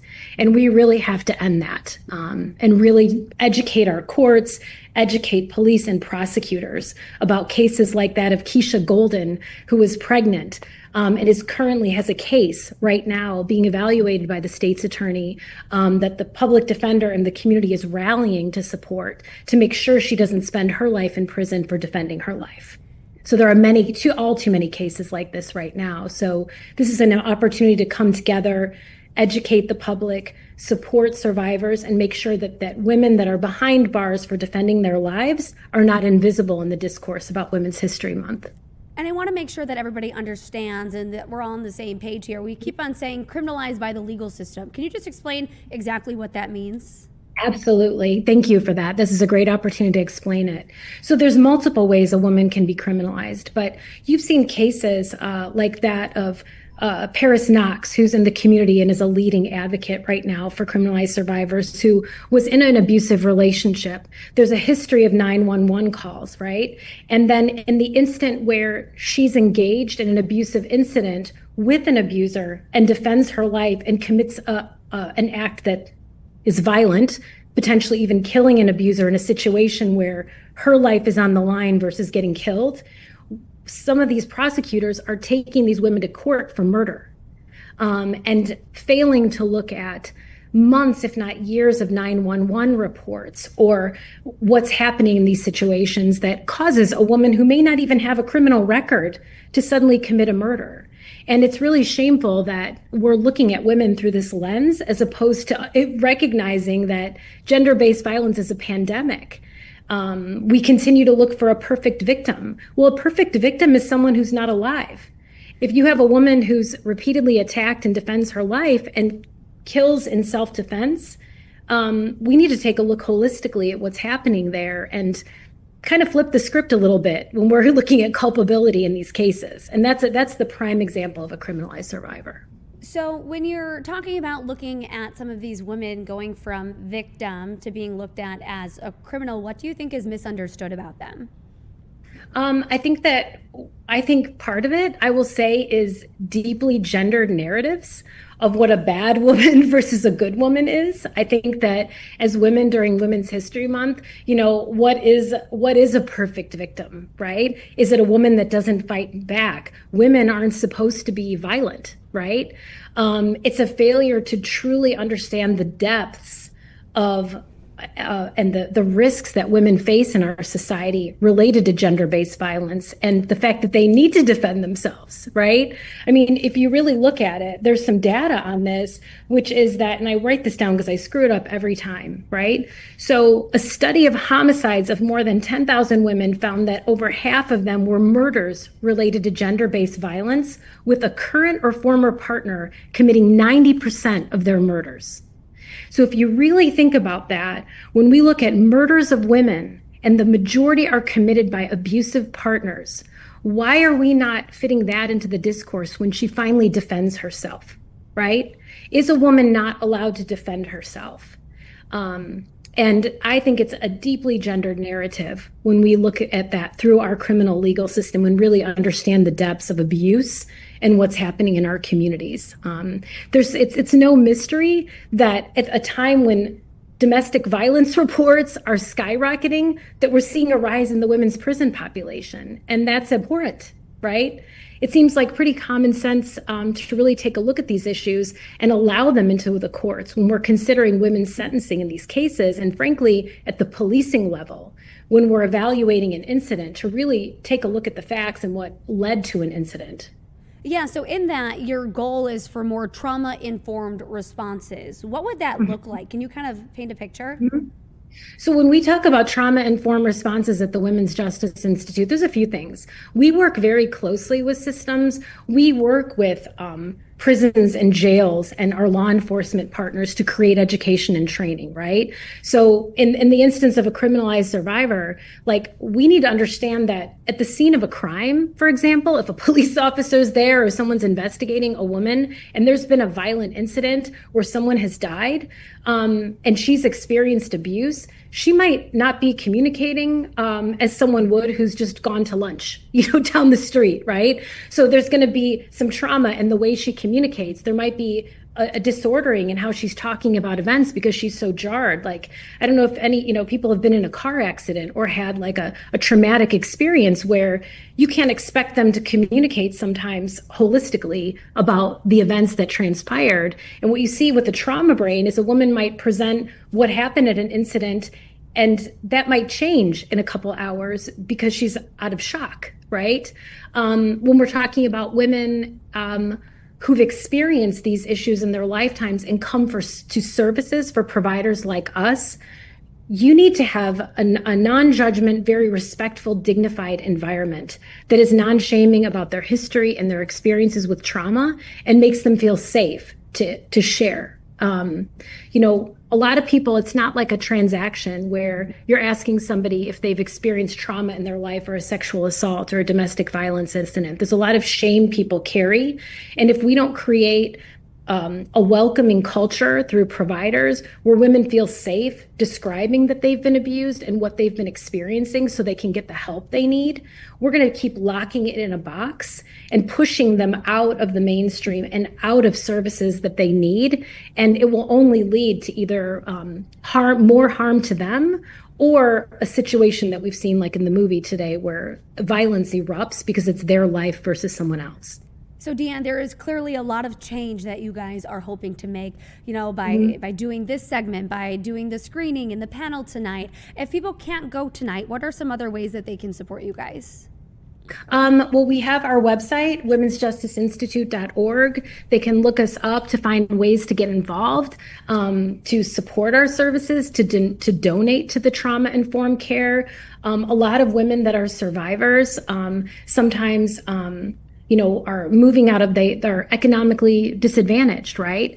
And they may be stuck staying with the survivor because they have 3 children and they don't know where to go to have a roof over their head, right? So we sometimes provide emergency housing, hotels, placements, groceries, diaper bags, you know, baby food, all kinds of things to help them leave these traumatic situations. So please look us up, get involved, provide support, volunteer however you can. There's contact information on our page. We really appreciate that.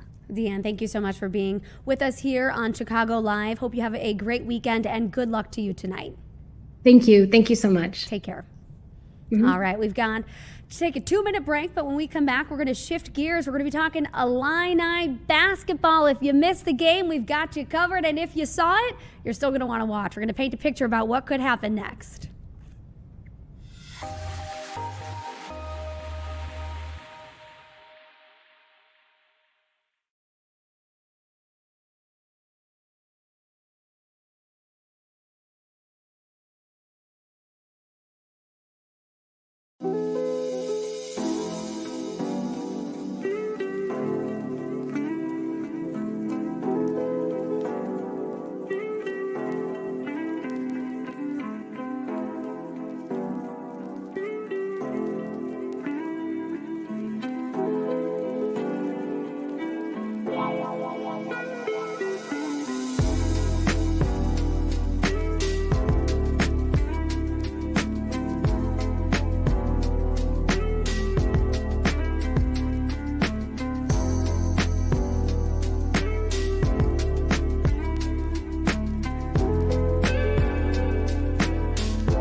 Welcome back to Chicago Live. Well, it is always a good day to be an Illini, but today's an extra good day. Chris, I'll take any opportunity I can to tell people that I was at University of Illinois from 2013 to 2017, and I woke up very, very happy today. Yeah, I'm sure you and a lot of other fans, maybe a little bit tired. It was a late game, but very, very happy today. Yeah, 9:05 start time.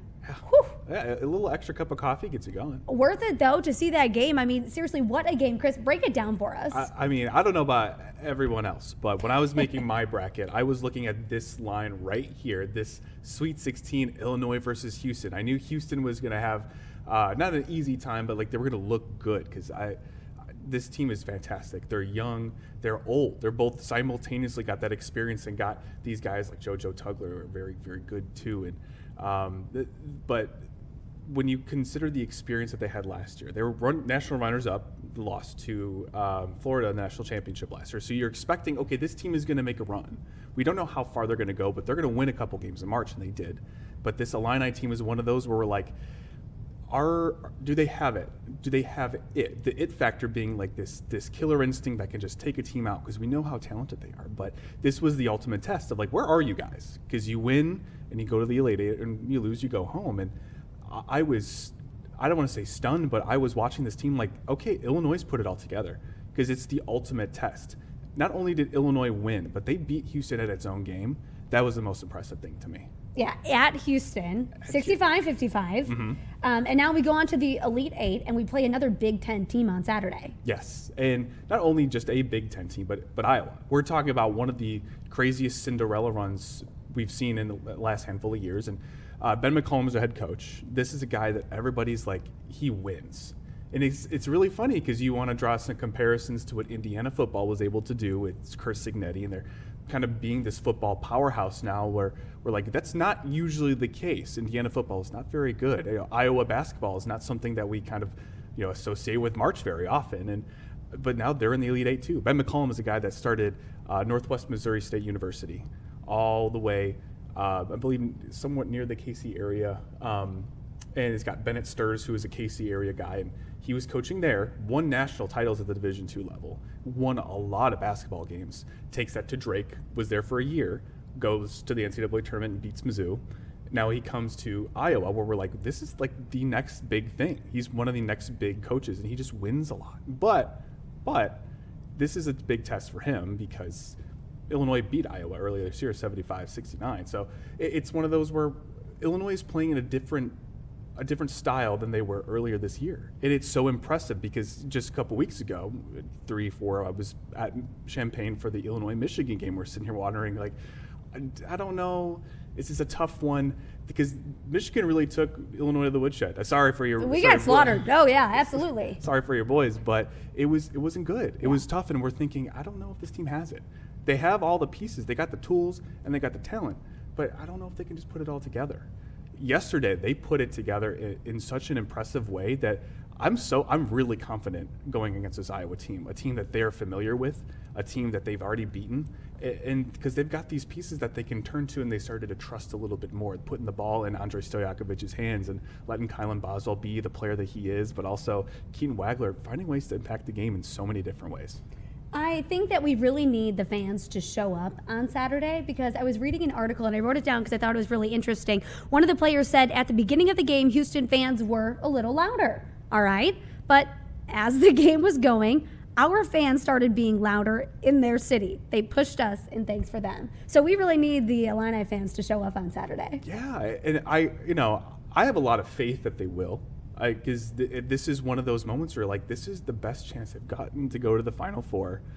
I think since 2005, and that was such a magical team. It was such a great run, and everybody keeps talking about it to this day. I remember last year we were talking about it because it was the 20th anniversary. I'm like, I remember what it was like just watching, like as a kid. That was 20 years ago, but it feels like yesterday. Right. We had part of that team, Dee Brown, was in the studio a couple weeks ago talking March Madness, talking the first few games, wondering how far can this team go, and he was saying, don't be surprised if this Illinois team goes on a deep run. And again, I was one of those guys where I was like, I was there at the Michigan game. I was there at the Wisconsin game in the Big Ten tournament. I don't know if they have it, but they found it. And I think the biggest thing is because they have these players that have found ways to get away from the predetermined, player identities that we've come to know them. Like Keaton Wagler is a freshman. He came out of the gate blistering hot and just a great offensive player. But he only made 4 field goals yesterday.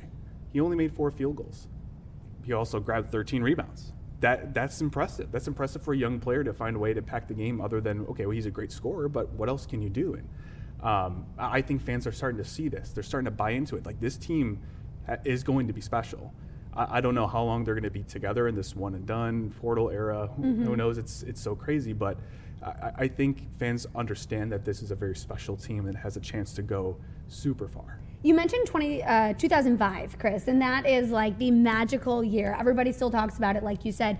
Do you think that losing in 2005 could be motivation for this team to take it all the way if they could?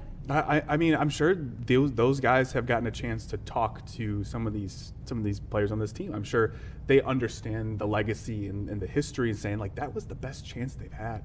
It was the best chance they've had in a long time. And it's one of those where, yeah, it didn't come together, and you kind of dream back a little bit, and you're like, the Darren Williams, oh man, beating Arizona and the comeback at Allstate Arena, where they had the home field advantage there too. And D. Brown, a fantastic player, and coaches at Roosevelt University now, and he's still very close to the program, still very close to everything too. And but so many guys around that, you're thinking, man, team was so good, but even they couldn't get it done. And it's one of those where if you can put your stamp at the university and say, we're the first team to win a national championship there, you do right by all the rest of the guys that came before you. And that's impressive.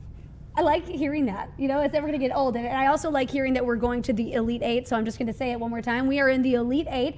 Is there anything that stood out to you from yesterday that was really good that we need to do again, or that was really bad that we got to avoid? I think first and foremost, the one thing that I question going into the NCAA tournament is, what can Illinois do defensively?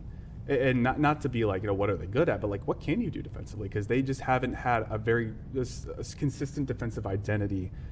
First week of March in the Big Ten tournament, when you give up, I think it was somewhere close to 70 points to these two Wisconsin guards in the one and done game there at the United Center. I'm thinking, if you can't guard really good guards, you're going to see tons of those in the tournament. Like, you're going to see guys that are going to be NBA players a year from now. You're going to see guys that are going to be back at the tournament next year too. Like, how are you going to defend these guys? And that first game against Penn, they win like 105-70. We're thinking, well, you didn't have to play that great defense. If you're putting up 105, you don't really have to do that much. You just got to score more than the other team. And they did. They looked great doing it. And it's a lot of fun when you're scoring a lot of points and you start to kind of show that gumption of like, we can catch fire. We look good. We're doing good. We're having fun. Yeah. But I think in the next couple games, when you talk about beating VCU, which was a smaller, faster, and deeper lineup, that really challenges you. It challenges your depth, but also challenges your conditioning. Like, how good are you at staying fresh? And Illinois is a deep roster, and being healthy now is huge for them. They were able to keep up with those guys. But I think against Houston, we saw something that I didn't think I'd see. They played such great individual defense. And there's so many players on that Houston team which will be in the NBA, but also had been playing for 3-4 years. Guys that were, I think his last name's Fleming on Houston, is probably a one-and-done player, a fantastic player, probably going to be a first-round pick in the NBA. So we're thinking, these are really talented dudes, but how can you defend these guys individually? Because they're such a good team in terms of sharing the ball, being efficient, kind of grinding you down, finding the right shot to take. And Illinois played fantastic. They played fantastic defense where I was like, where did this come from? Like, oh my goodness, it was so great. And it was so, I want to say, inspiring in a way of like, I think this team has a chance now because you're hitting your stride right at the right time. Because it's one thing to beat Penn, and no offense to the Quakers out there, but when you beat Houston, a lot of people, myself included, thought they were going to win the national championship. And you just beat one of the favorites by 10 on basically their home court by playing fantastic defense, because Houston only scored 22 at halftime. I didn't expect that. In my wildest dreams, I wouldn't have thought that was possible. And games like this just make it so fun to watch. It's so fun for the fans, whether you like basketball or you don't really care. You made a bracket or you didn't, Yeah, and it was one of those perfect March games where even when Houston cut that Illinois lead to like 9, and we're starting to think like, this is a little tense. Well, let's see what happens, because against Wisconsin, they were up 15 at 2 separate occasions and blew those 2 leads. Here comes Ben Hummerkaus as an experienced player, hits a three-pointer. I think it was David Merkovich, that young, one of those Balkan boys that they have. And it's so great they have these guys who are so talented in so many different ways. And he was crashing the glass all night, owning the rebounds, just grabbing all the rebounds. But then he's just nailing these long-range threes where you're like, how do you defend that? And it was kind of beating Houston in its own game. Okay, well, you made a move. It's time for us to make a move now too. And they're confident now. They're taking confident shots, and not every shot goes in. And I think we've seen that before, where shots wouldn't go in, and they kind of get down on themselves and kind of get into a rut. But they found ways to get over that. So after that game that had our heart rate at probably about 180 for a little while there, we get a little bit of a break. And we've got Illinois doesn't play for until tomorrow. But what's going on tonight? Busy night tonight. Oh, busy night tonight, especially in the city of Chicago. We're going to get, at the United Center, Sweet 16 in the Midwest region, the number 1 seed in the Midwest bracket, Michigan, takes on Alabama. And if you like offense, this is going to be your specific game, because Michigan can score the basketball.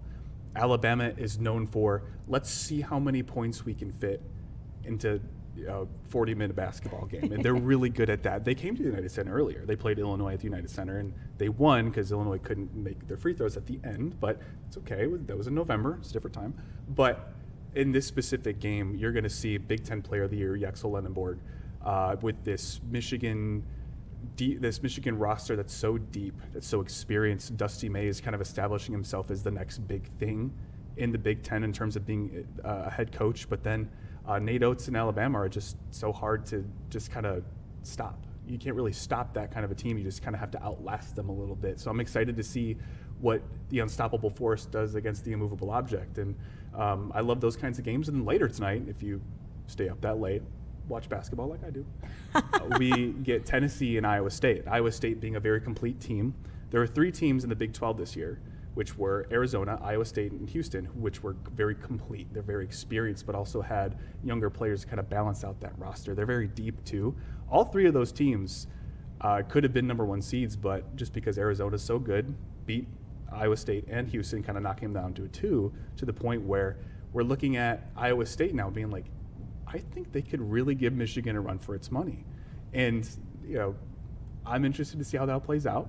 They get Tennessee, a very running gun style of basketball too, very athletic, and Iowa State's won those kinds of games before. So I'm excited to see what they do, especially kind of going into the later night, being like, okay, let's see what we've got. And it's going to be a very fun evening of basketball in Chicago. Oh, can't wait. Chris Kwasinski, our digital sports reporter, thank you so much for coming in, breaking it all down. I'm sending all of my good vibes to you and your bracket, and to you watching, all of my good vibes for the brackets at home, too. I appreciate that. Mine's already busted, but send them to somebody else.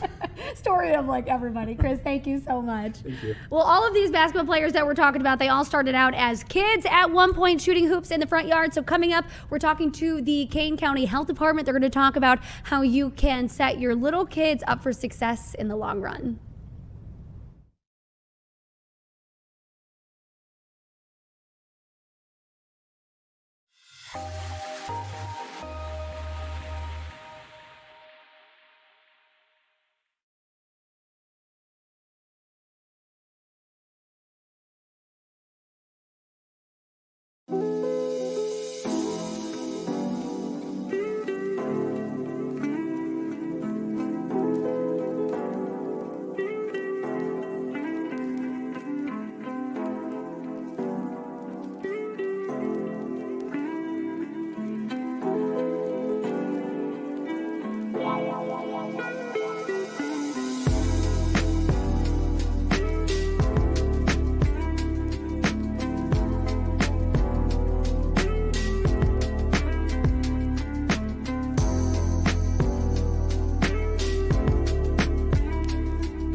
Welcome back to Chicago Live. What happens in the first few years of a child's life can really determine everything that follows that. Those early years are so crucial for development, and the Kane County Health Department is doing so much right now to support those families from the very start. So let's bring them in. We have Lorena Gonzalez from the Kane County Health Department. Hello, happy Friday to you. Happy Friday. Thank you for having us. Absolutely. So April is already next week, which is so crazy. I can't quite wrap my head around it. But April has a lot coming. We're talking about a lot of child focus awareness weeks and the whole month, really. So tell me a little bit more about that. Yeah, so April is a big month, and here at the King County Health Department, we do so much work around early childhood. And so April we're celebrating Week of the Young Child, National Home Visiting Week, and Child Abuse Prevention Month. And in celebrating that, we have a lot going on with our home visiting programs as well, and participating in various events, as well as putting out different resources and partnering with different organizations in the community. Yeah, I mean, the goal here is pretty simple. It's to have safe, healthy, happy, and ready to succeed kids. So, Lorena, talk to me about how this support early on really just translates to long-term success. Yeah, and you said it exactly how I was going to put it. We want to make sure that every child in King County has a strong, healthy start by supporting families early on as possible, because what we do know is that when families have that support early on, it reduces stress. I'm a parent of a 4-year-old. Having those resources and that knowledge is so important. It also strengthens parenting skills. It helps prevent issues like potential developmental delays or even child maltreatment. And so research shows that investing in early childhood programs can return up to $10 for every $1 spent through better health, education, and economic outcomes later in life. So it's a win for all. Yeah, absolutely. Let's talk about some of the programs that you guys are highlighting right now. Yeah, so we have our Kane Cares home visiting program, and Kane Cares is free. It's a voluntary program where registered nurses support families during pregnancy and early childhood through home visits, education, and guidance. And what our nurses do is they meet with families. They're literally meeting them where they're at, figuratively and literally, and they support with things like infant care, feeding, child development in just a very comfortable and judgment-free zone. And so we really want to have an expert in their corner. At first, families may be hesitant about home visiting, but they really see the value of having a trusted expert that they can actually turn to. And at the end of the program, we see that parents are confident, they're healthier, stronger, have stronger connections to their community as well. And we're also highlighting our iGrow program, which is actually a coordinated intake system that connects those parents to the right home visiting program. So we are so lucky that in King County we have many home visiting programs, and it can be kind of confusing for families. And so they can connect to our iGrow coordinated intake person, and they can get them connected to the program that best fits their needs, whether it's a nurse, maybe it's for first-time moms, maybe they need something where it's a little bit more long-term. Let's talk a little bit more about those. Oh, sorry, go ahead. Yeah, no, I was just going to say that we're also partnering with local libraries in Kane County. We're partnering with Enriching Partnerships for Early Learning, which is an early childhood collaboration, as well as Spark Aurora, and then Geneva Public Library, as well as Sugar Grove Public Library, Gale Borden Public Library, and Messenger Public Library, to develop a developmental screening tool to their libraries, which is where families hang out, and so increasing access to those screenings, which increases awareness on development and helps connect to any additional supports that are needed. And with that last part that you said there, I think it's important to note that this is not something that you guys are trying to tackle alone. You're really teaming up with a lot of people, a lot of resources to get the best possible outcome here. Yeah, exactly. And our partners that we're collaborating with are trusted partners, right? They're working with families, they're community spaces as well, especially with libraries. And so it's helpful to be able to partner where families are already going and there's already relationships built. And we're, again, coming together to make sure that every child has the resources that they need so that they can develop and grow strong. Yeah, that's so important. And I want to go back to the home program that you were talking about earlier because, you said some people are a little bit sketched out by it maybe. Well, I just want to play devil's advocate here. I think a home visit would be incredible because I would imagine that this is a little bit more than just a Q&A. This is an opportunity to show a professional what you have in your space, saying like, hey, this is what I have access to. This is what we have here in our home. What can I do with this? How can I make the most out of my environment, right? Yeah, and there is such a need for this resource, and I think that families may be hesitant potentially because they're not sure how this works, and a lot of the times, right, when we think about home visiting, what is the association, right? People think, excuse me, DCFS or something like that, but that's not the case. That's not the role of a home visitor. A home visitor is there to provide that support, to be able to connect you with resources to navigate the situations that may be happening in your life. It could be financial challenges, or uncertainty, and just connect you with those supports that are needed. Lorena, are people taking advantage of these programs right now? Absolutely, yeah. So our iGrow coordinated intake is connecting families to home visiting programs all the time, as well as our King Care nurses. We actually just increased capacity and expanded our program. So King Cares used to be only for first-time moms, and now we're expanding to it could be any mom. So we're definitely expanding and still, enrolling families. Yeah, so you guys really just want to help people. Just one more question for you. What are signs that parents can look out for to make sure that their children are developing on track? Yeah, that's a great question. And there's so many things that we can look at. One of a really great resource that a parent can use is the CDC's milestone tracker. You can look it up and start looking at those milestones that you can look at. It will really vary by age. And that's why, the ASQ developmental screening tool, ASQ Online Family Access, this partnership that we have with libraries is a great way for parents to assess their child based on their age, to be able to know, how they're doing in their communication. Are they speaking enough? Are they, moving? Are they using their gross motor skills, their fine motor skills? How are their social skills? How are their emotions, their self-regulation, and all of these different areas that kind of feel maybe a little bit confusing. And so again, we want people to be informed, to get connected, because we can be there and walk you through that every step of the way. Yeah, I think it's important to remember that as a first-time parent, you're not supposed to know exactly all of these things right off the top of your head, and that there are these resources that you can take advantage of. So if they're at your fingertips, use them, right? Exactly. Yeah, we definitely want to, and we want to encourage any parent, whether you live in King County or not, get access to those resources, get connected. When we see parents come out of these programs like King Cares, for example, we see that they're feeling more confident in their parenting skills. They're feeling more confident in their role and in supporting their child. And a lot of the times, parents may not have that village that some of us are lucky to have. And so being able to get connected to these supports are essential.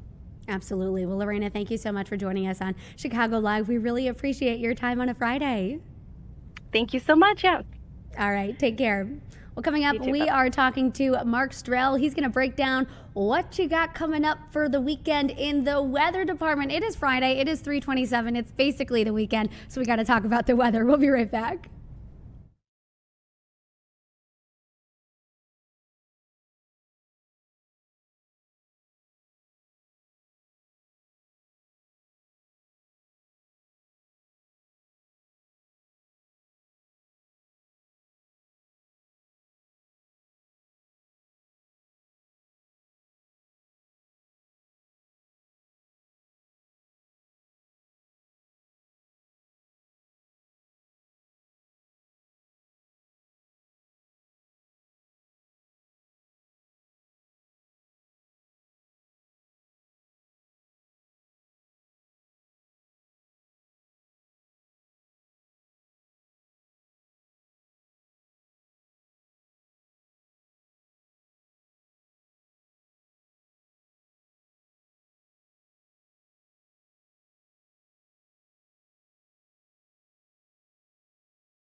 Welcome back to Chicago Live. Well, Mark, you were so Morning. nice to it.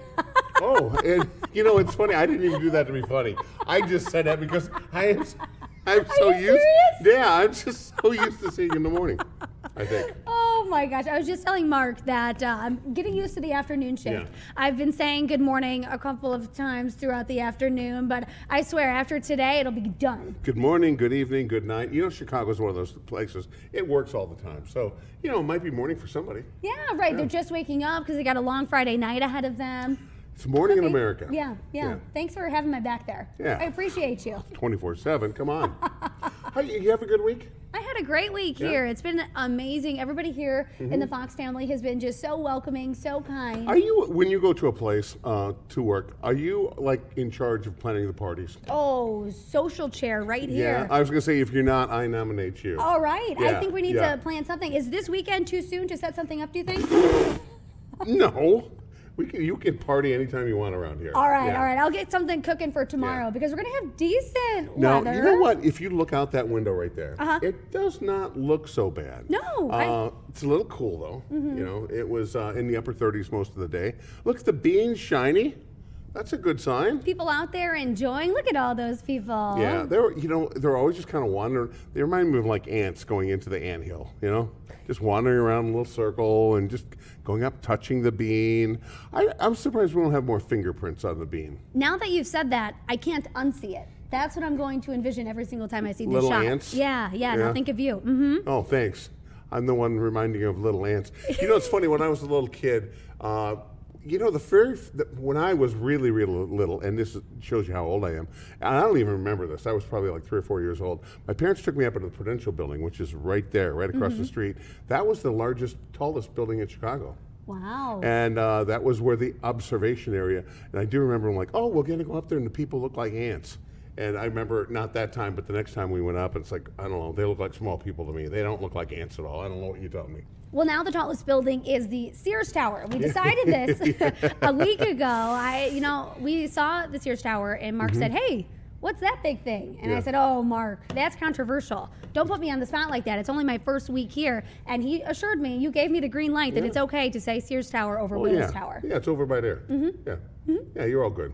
Yeah, not a problem.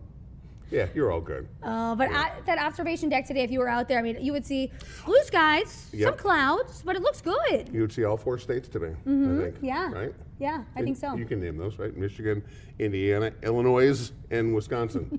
Don't say Illinois, right? No, I know better than that. Oh, I know, because you're from here. I'm just teasing you. Yes. No, then you get in trouble. We don't want the emails, the phone calls. Yeah, nobody will email you.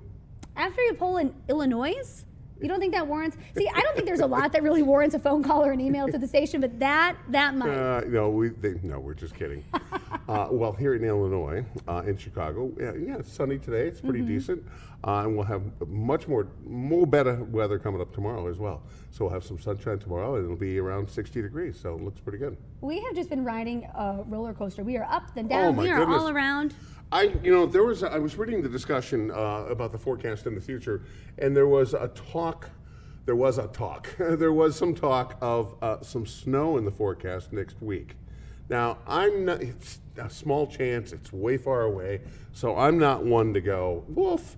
So, I'm not even talking about that. Mhm. In fact, I'm not even going to bring it up. Okay, we're not going to talk about it. Yeah. Snow who? We didn't talk about And that. it would be kind of one of those things where it was overnight and, maybe a chance that we get down in the 30s and there's like a little snow shower mixed in with rain. But, it does snow around here all the way into May sometimes. Mhm, Not mhm. often, but sometimes. Well, you just got to be ready. I mean, yesterday I went down with Casey Cronus to Kankakee, and I wore a winter coat just Mhm. because I didn't know Because- what was going to happen. Right. You don't know. Well, that's because, you didn't watch my forecast yesterday. Well, here's the Right. thing. When we got down there, it was really warm. I was Right. actually sweating outside, Mhm. so I took it off. Mhm. I tied it around my waist. Mhm. By the That's a time good that look, by the way.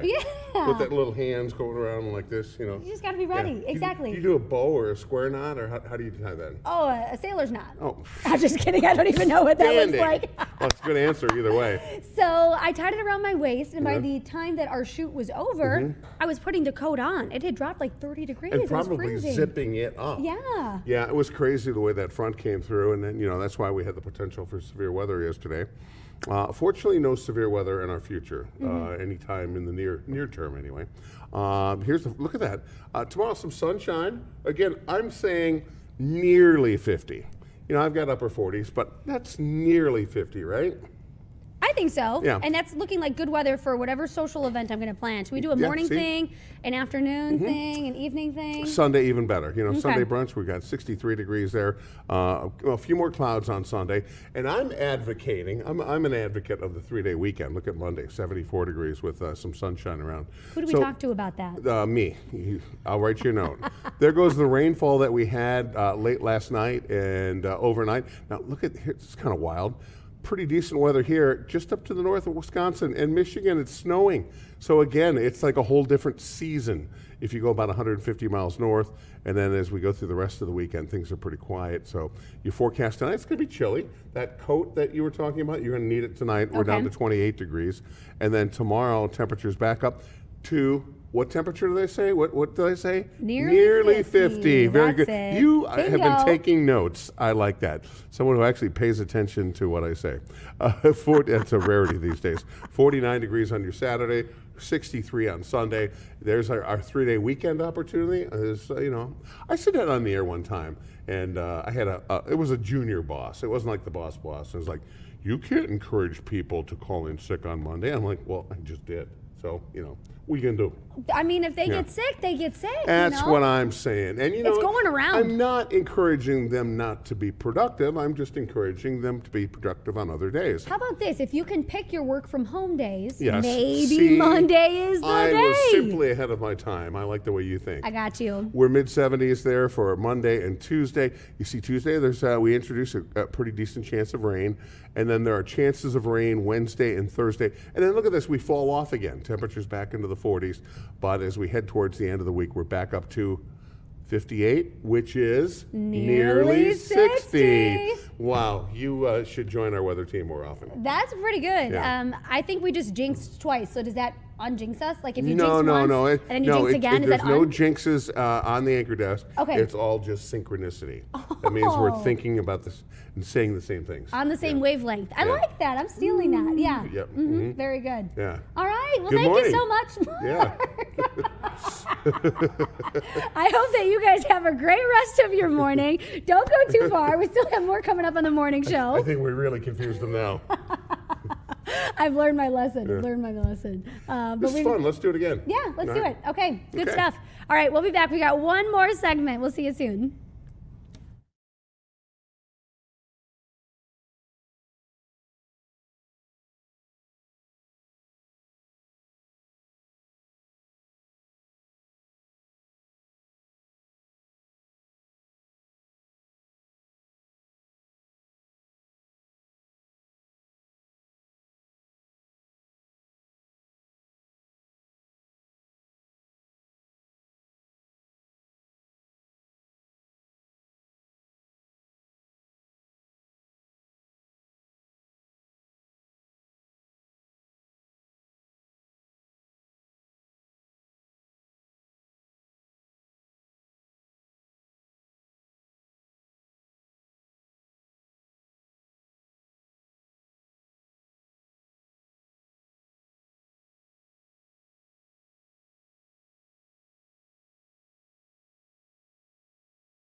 Well, a 50% boost in your paycheck.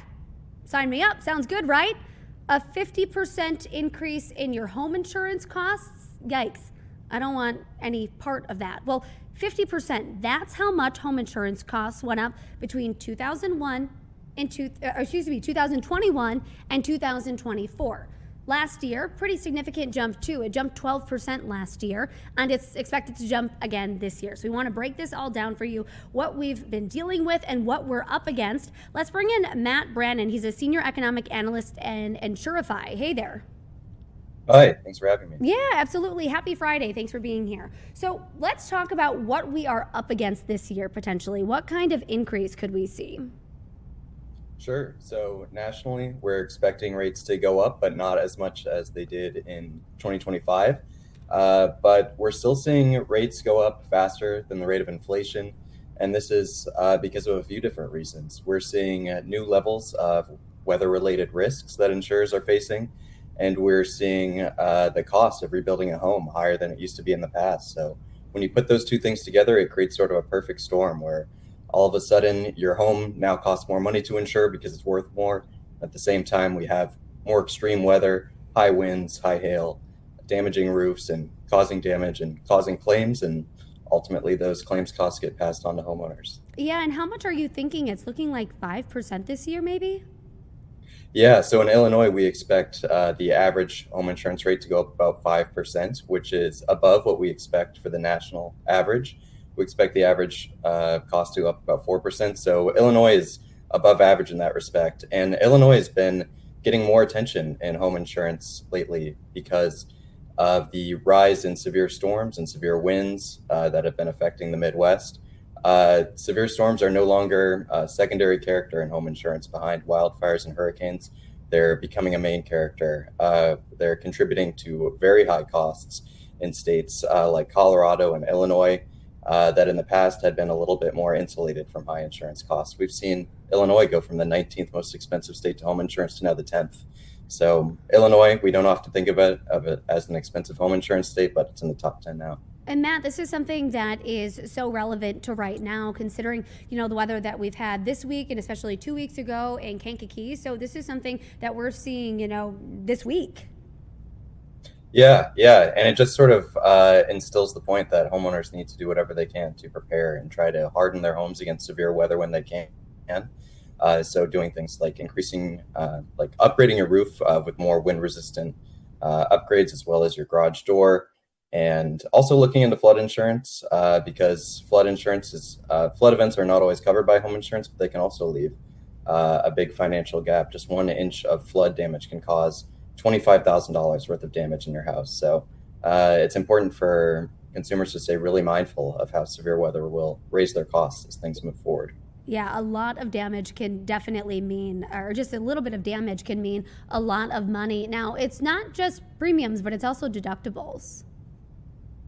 Yeah, we're seeing this trend across the Midwest in particular, where as hail costs have taken a bigger bite out of homeowners insurance premiums. In some parts of Colorado, 50% of the homeowners insurance premium is because of hail.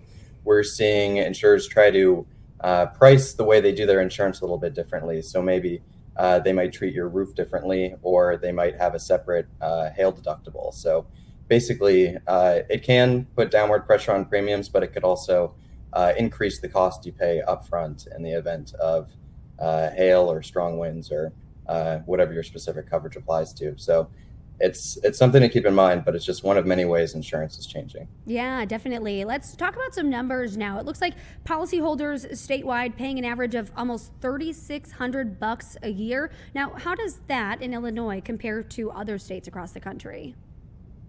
Yeah, it's above the national average. It's above some states that we hear a lot about in the home insurance world. For example, California, the average cost of home insurance is less than that in California. And California also recently had 2 of the most expensive wildfires in world history in 2025. So there are a lot of things that go into home insurance pricing. It doesn't necessarily mean that things in Illinois are broken and that they work in California, but it is something to keep in mind. I know that legislators are looking at ways to change Illinois regulations to sort of put some more control over what the government can do about insurance rates. Different states regulate insurance very differently, and it can create some pretty big differences. Illinois is probably one of the 3 states that is the most relaxed when it comes to how they allow insurers to raise home insurance rates. So there's a little bit less oversight than there would be in other states. You were comparing Illinois to California. Now I want to compare Illinois to Texas. In 2024, Texas was the only state ahead of Illinois when it comes to hail damage. Yeah. And Texas also pays high home insurance bills. They still pay more than the average Illinois homeowner, but Illinois could be moving up that chart soon, especially if we see similar trends around hail. Hail and tornadoes are 2 very common side effects of severe storm damage. Illinois was actually second in the nation last year in tornadoes, and I know it's had its problems with hail in the past as well. So there's a few different things that are contributing to this for Illinois homeowners. What do you think about this trend? What can you say about the last couple of years? Yeah, I would say that it's not normal to see prices go up this much. We've sort of seen a perfect storm when the average basically building cost of a home has gone up around 50% since before the pandemic to now. Almost 50%, that's an average, so it changes based on your location. But and that's because the pandemic had huge effects on supply chain impacts. It made the average home more expensive to build. And so now, that pricing gets taken into account when your insurance company prices your home. So if the materials that it costs to build your house are worth $100,000 more collectively than they were 4 years ago, that's going to change the amount of financial liability your house has for insurers. And when insurers have increased liability, they often turn to increased rates on homeowners. So that's one aspect of it. And then at the same time, these homes are becoming more expensive to put up. You have severe natural disasters, making it easier for them to fall back down. And it leads to higher costs for insurance companies when they have to pay these repair claims and replacement claims. And they turn around and raise rates often in response to that. So that's sort of the trend we've been seeing over the last couple of years. And I know it's impossible to predict the future, but just kind of looking at the last couple of years, last year it was a 12% boost, this year a 5% boost. Do you think we could see it cut in half again next year? Do you think next year it'd only be 2-3%?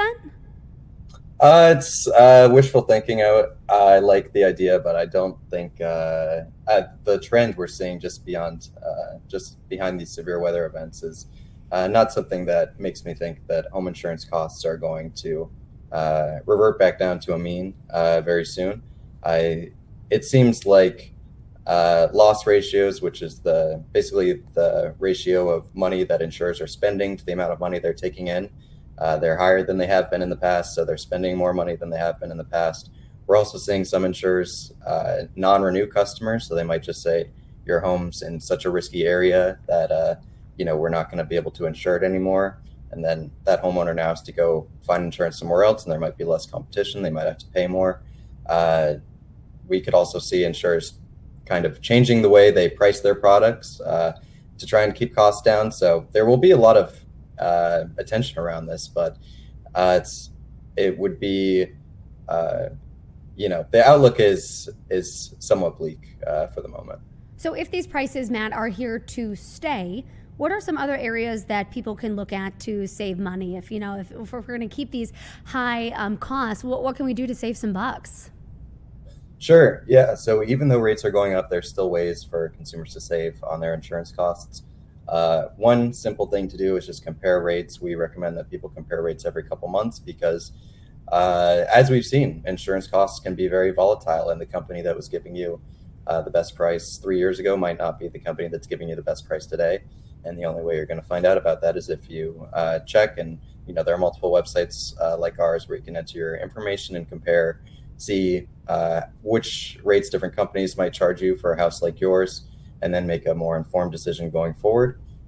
You could also look into insurance discounts. Many homeowners underestimate the amount of insurance discounts that might be available to them For example, a lot of people don't know that seniors are often available or eligible for their own special home insurance discounts because in theory they're spending more time at the home so they can better monitor situations and prevent them from getting out of hand and leading to more expensive disaster for the home. So discounts like that are worthwhile, very worth looking into. Bundling discounts, of course, people have probably heard of, but it's important not to underestimate how much those can save. And then just try to upgrade your home when you can, if you have the money to. Try and make your roof more resistant against severe weather. Try and trim the branches that might be hanging above your roof that could lead to a hole in your roof if there are high winds come and that knocks down a storm, or that storm knocks down a branch onto your roof. So prevention is worth a lot. So it's important for people to be active about home insurance and not just be reactive, because you don't want the first time you've thought seriously about home insurance to be when you're filing a claim and in serious dire straits financially. That is all great advice, that's for sure. So what are some of these companies saying? Like, what is Allstate saying? What is State Farm saying? Yeah, I don't know. I don't know about the specific companies, but in general, the insurance industry, what they'll say is that we are seeing higher costs than we have in the past, and that if we were not to raise our rates, we would not be able to do business in a state anymore. So that's sort of the point that insurers will say, is that if you look at Illinois, for example, it certainly was a very low margin for them in 2023. They spent $97 on claims for every $100 they made in premiums. In an average year, you would think that number would be like 60 or 65. So it is getting tight for some insurers at times. Of course, that doesn't really provide much solace for the typical homeowner who feels like their rates are going up. And, it's just a byproduct of the fact that a lot of us want to live in areas that are very threatened by nature, and we like living in these places. We don't want to move away, but there are risks that come with them, and sometimes those risks require financial preparation to deal with. And I want to come back to this 5%. I'm really hung up on this number. That's just a prediction. I mean, it certainly could be more than that, right? Sure. Yeah, and that number is going to range. That's a statewide average, so that would change based on different counties. I don't have individual county projections at the moment, but some counties are going to see pretty significant increases, while others might see their rates go down. We've seen, the same sort of trend happened nationally last year, where we did see, while most states went up, a handful of states did see their home insurance rates fall or stay the same. So it's possible that, especially if weather is unpredictable, of course, but if severe weather trends if insurers have overestimated how severe weather could be in 2026, then it could be beneficial for premiums down the line. But it's hard to say right now, because hail and wind have become such a risk factor for these insurers. That is for sure. Well, Matt, thank you so much for joining us today on Chicago Live. Really appreciate your time. Hope you have a great weekend. Awesome. Thanks so much for having me. Absolutely. All right, we're going to take a 2-minute break, and then we'll be right back.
Well, we've got just a couple of seconds left, so I wanted to say thank you so much for hanging out on a Friday. I had a lot of fun today on Chicago Live. Hope you have an amazing weekend. Plenty to do this weekend. It's C2E2, the Chicago Comic and Entertainment Expo. That's happening at McCormick Place, and it's also the Andersonville Restaurant Week. So plenty to do this weekend. Mark Strell told us it's going to be almost 50 tomorrow and even nicer on Sunday, so hopefully you can get out and enjoy. Have a great weekend, stay safe, and we'll see you next week. The News at 4 is next.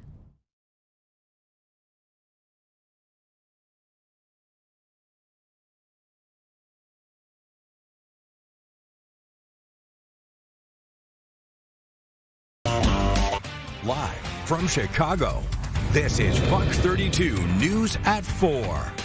Let's run through what's happening right now. A teen disappears after connecting with siblings online. What his parents fear most now. Major developments this afternoon in the DHS funding fight. We break it all down for you. The Illini turn a close game into a statement. What this win could mean for their Final Four chances. They're pretty good. Good to see you. Let's catch up. I'm Terrence Lee. And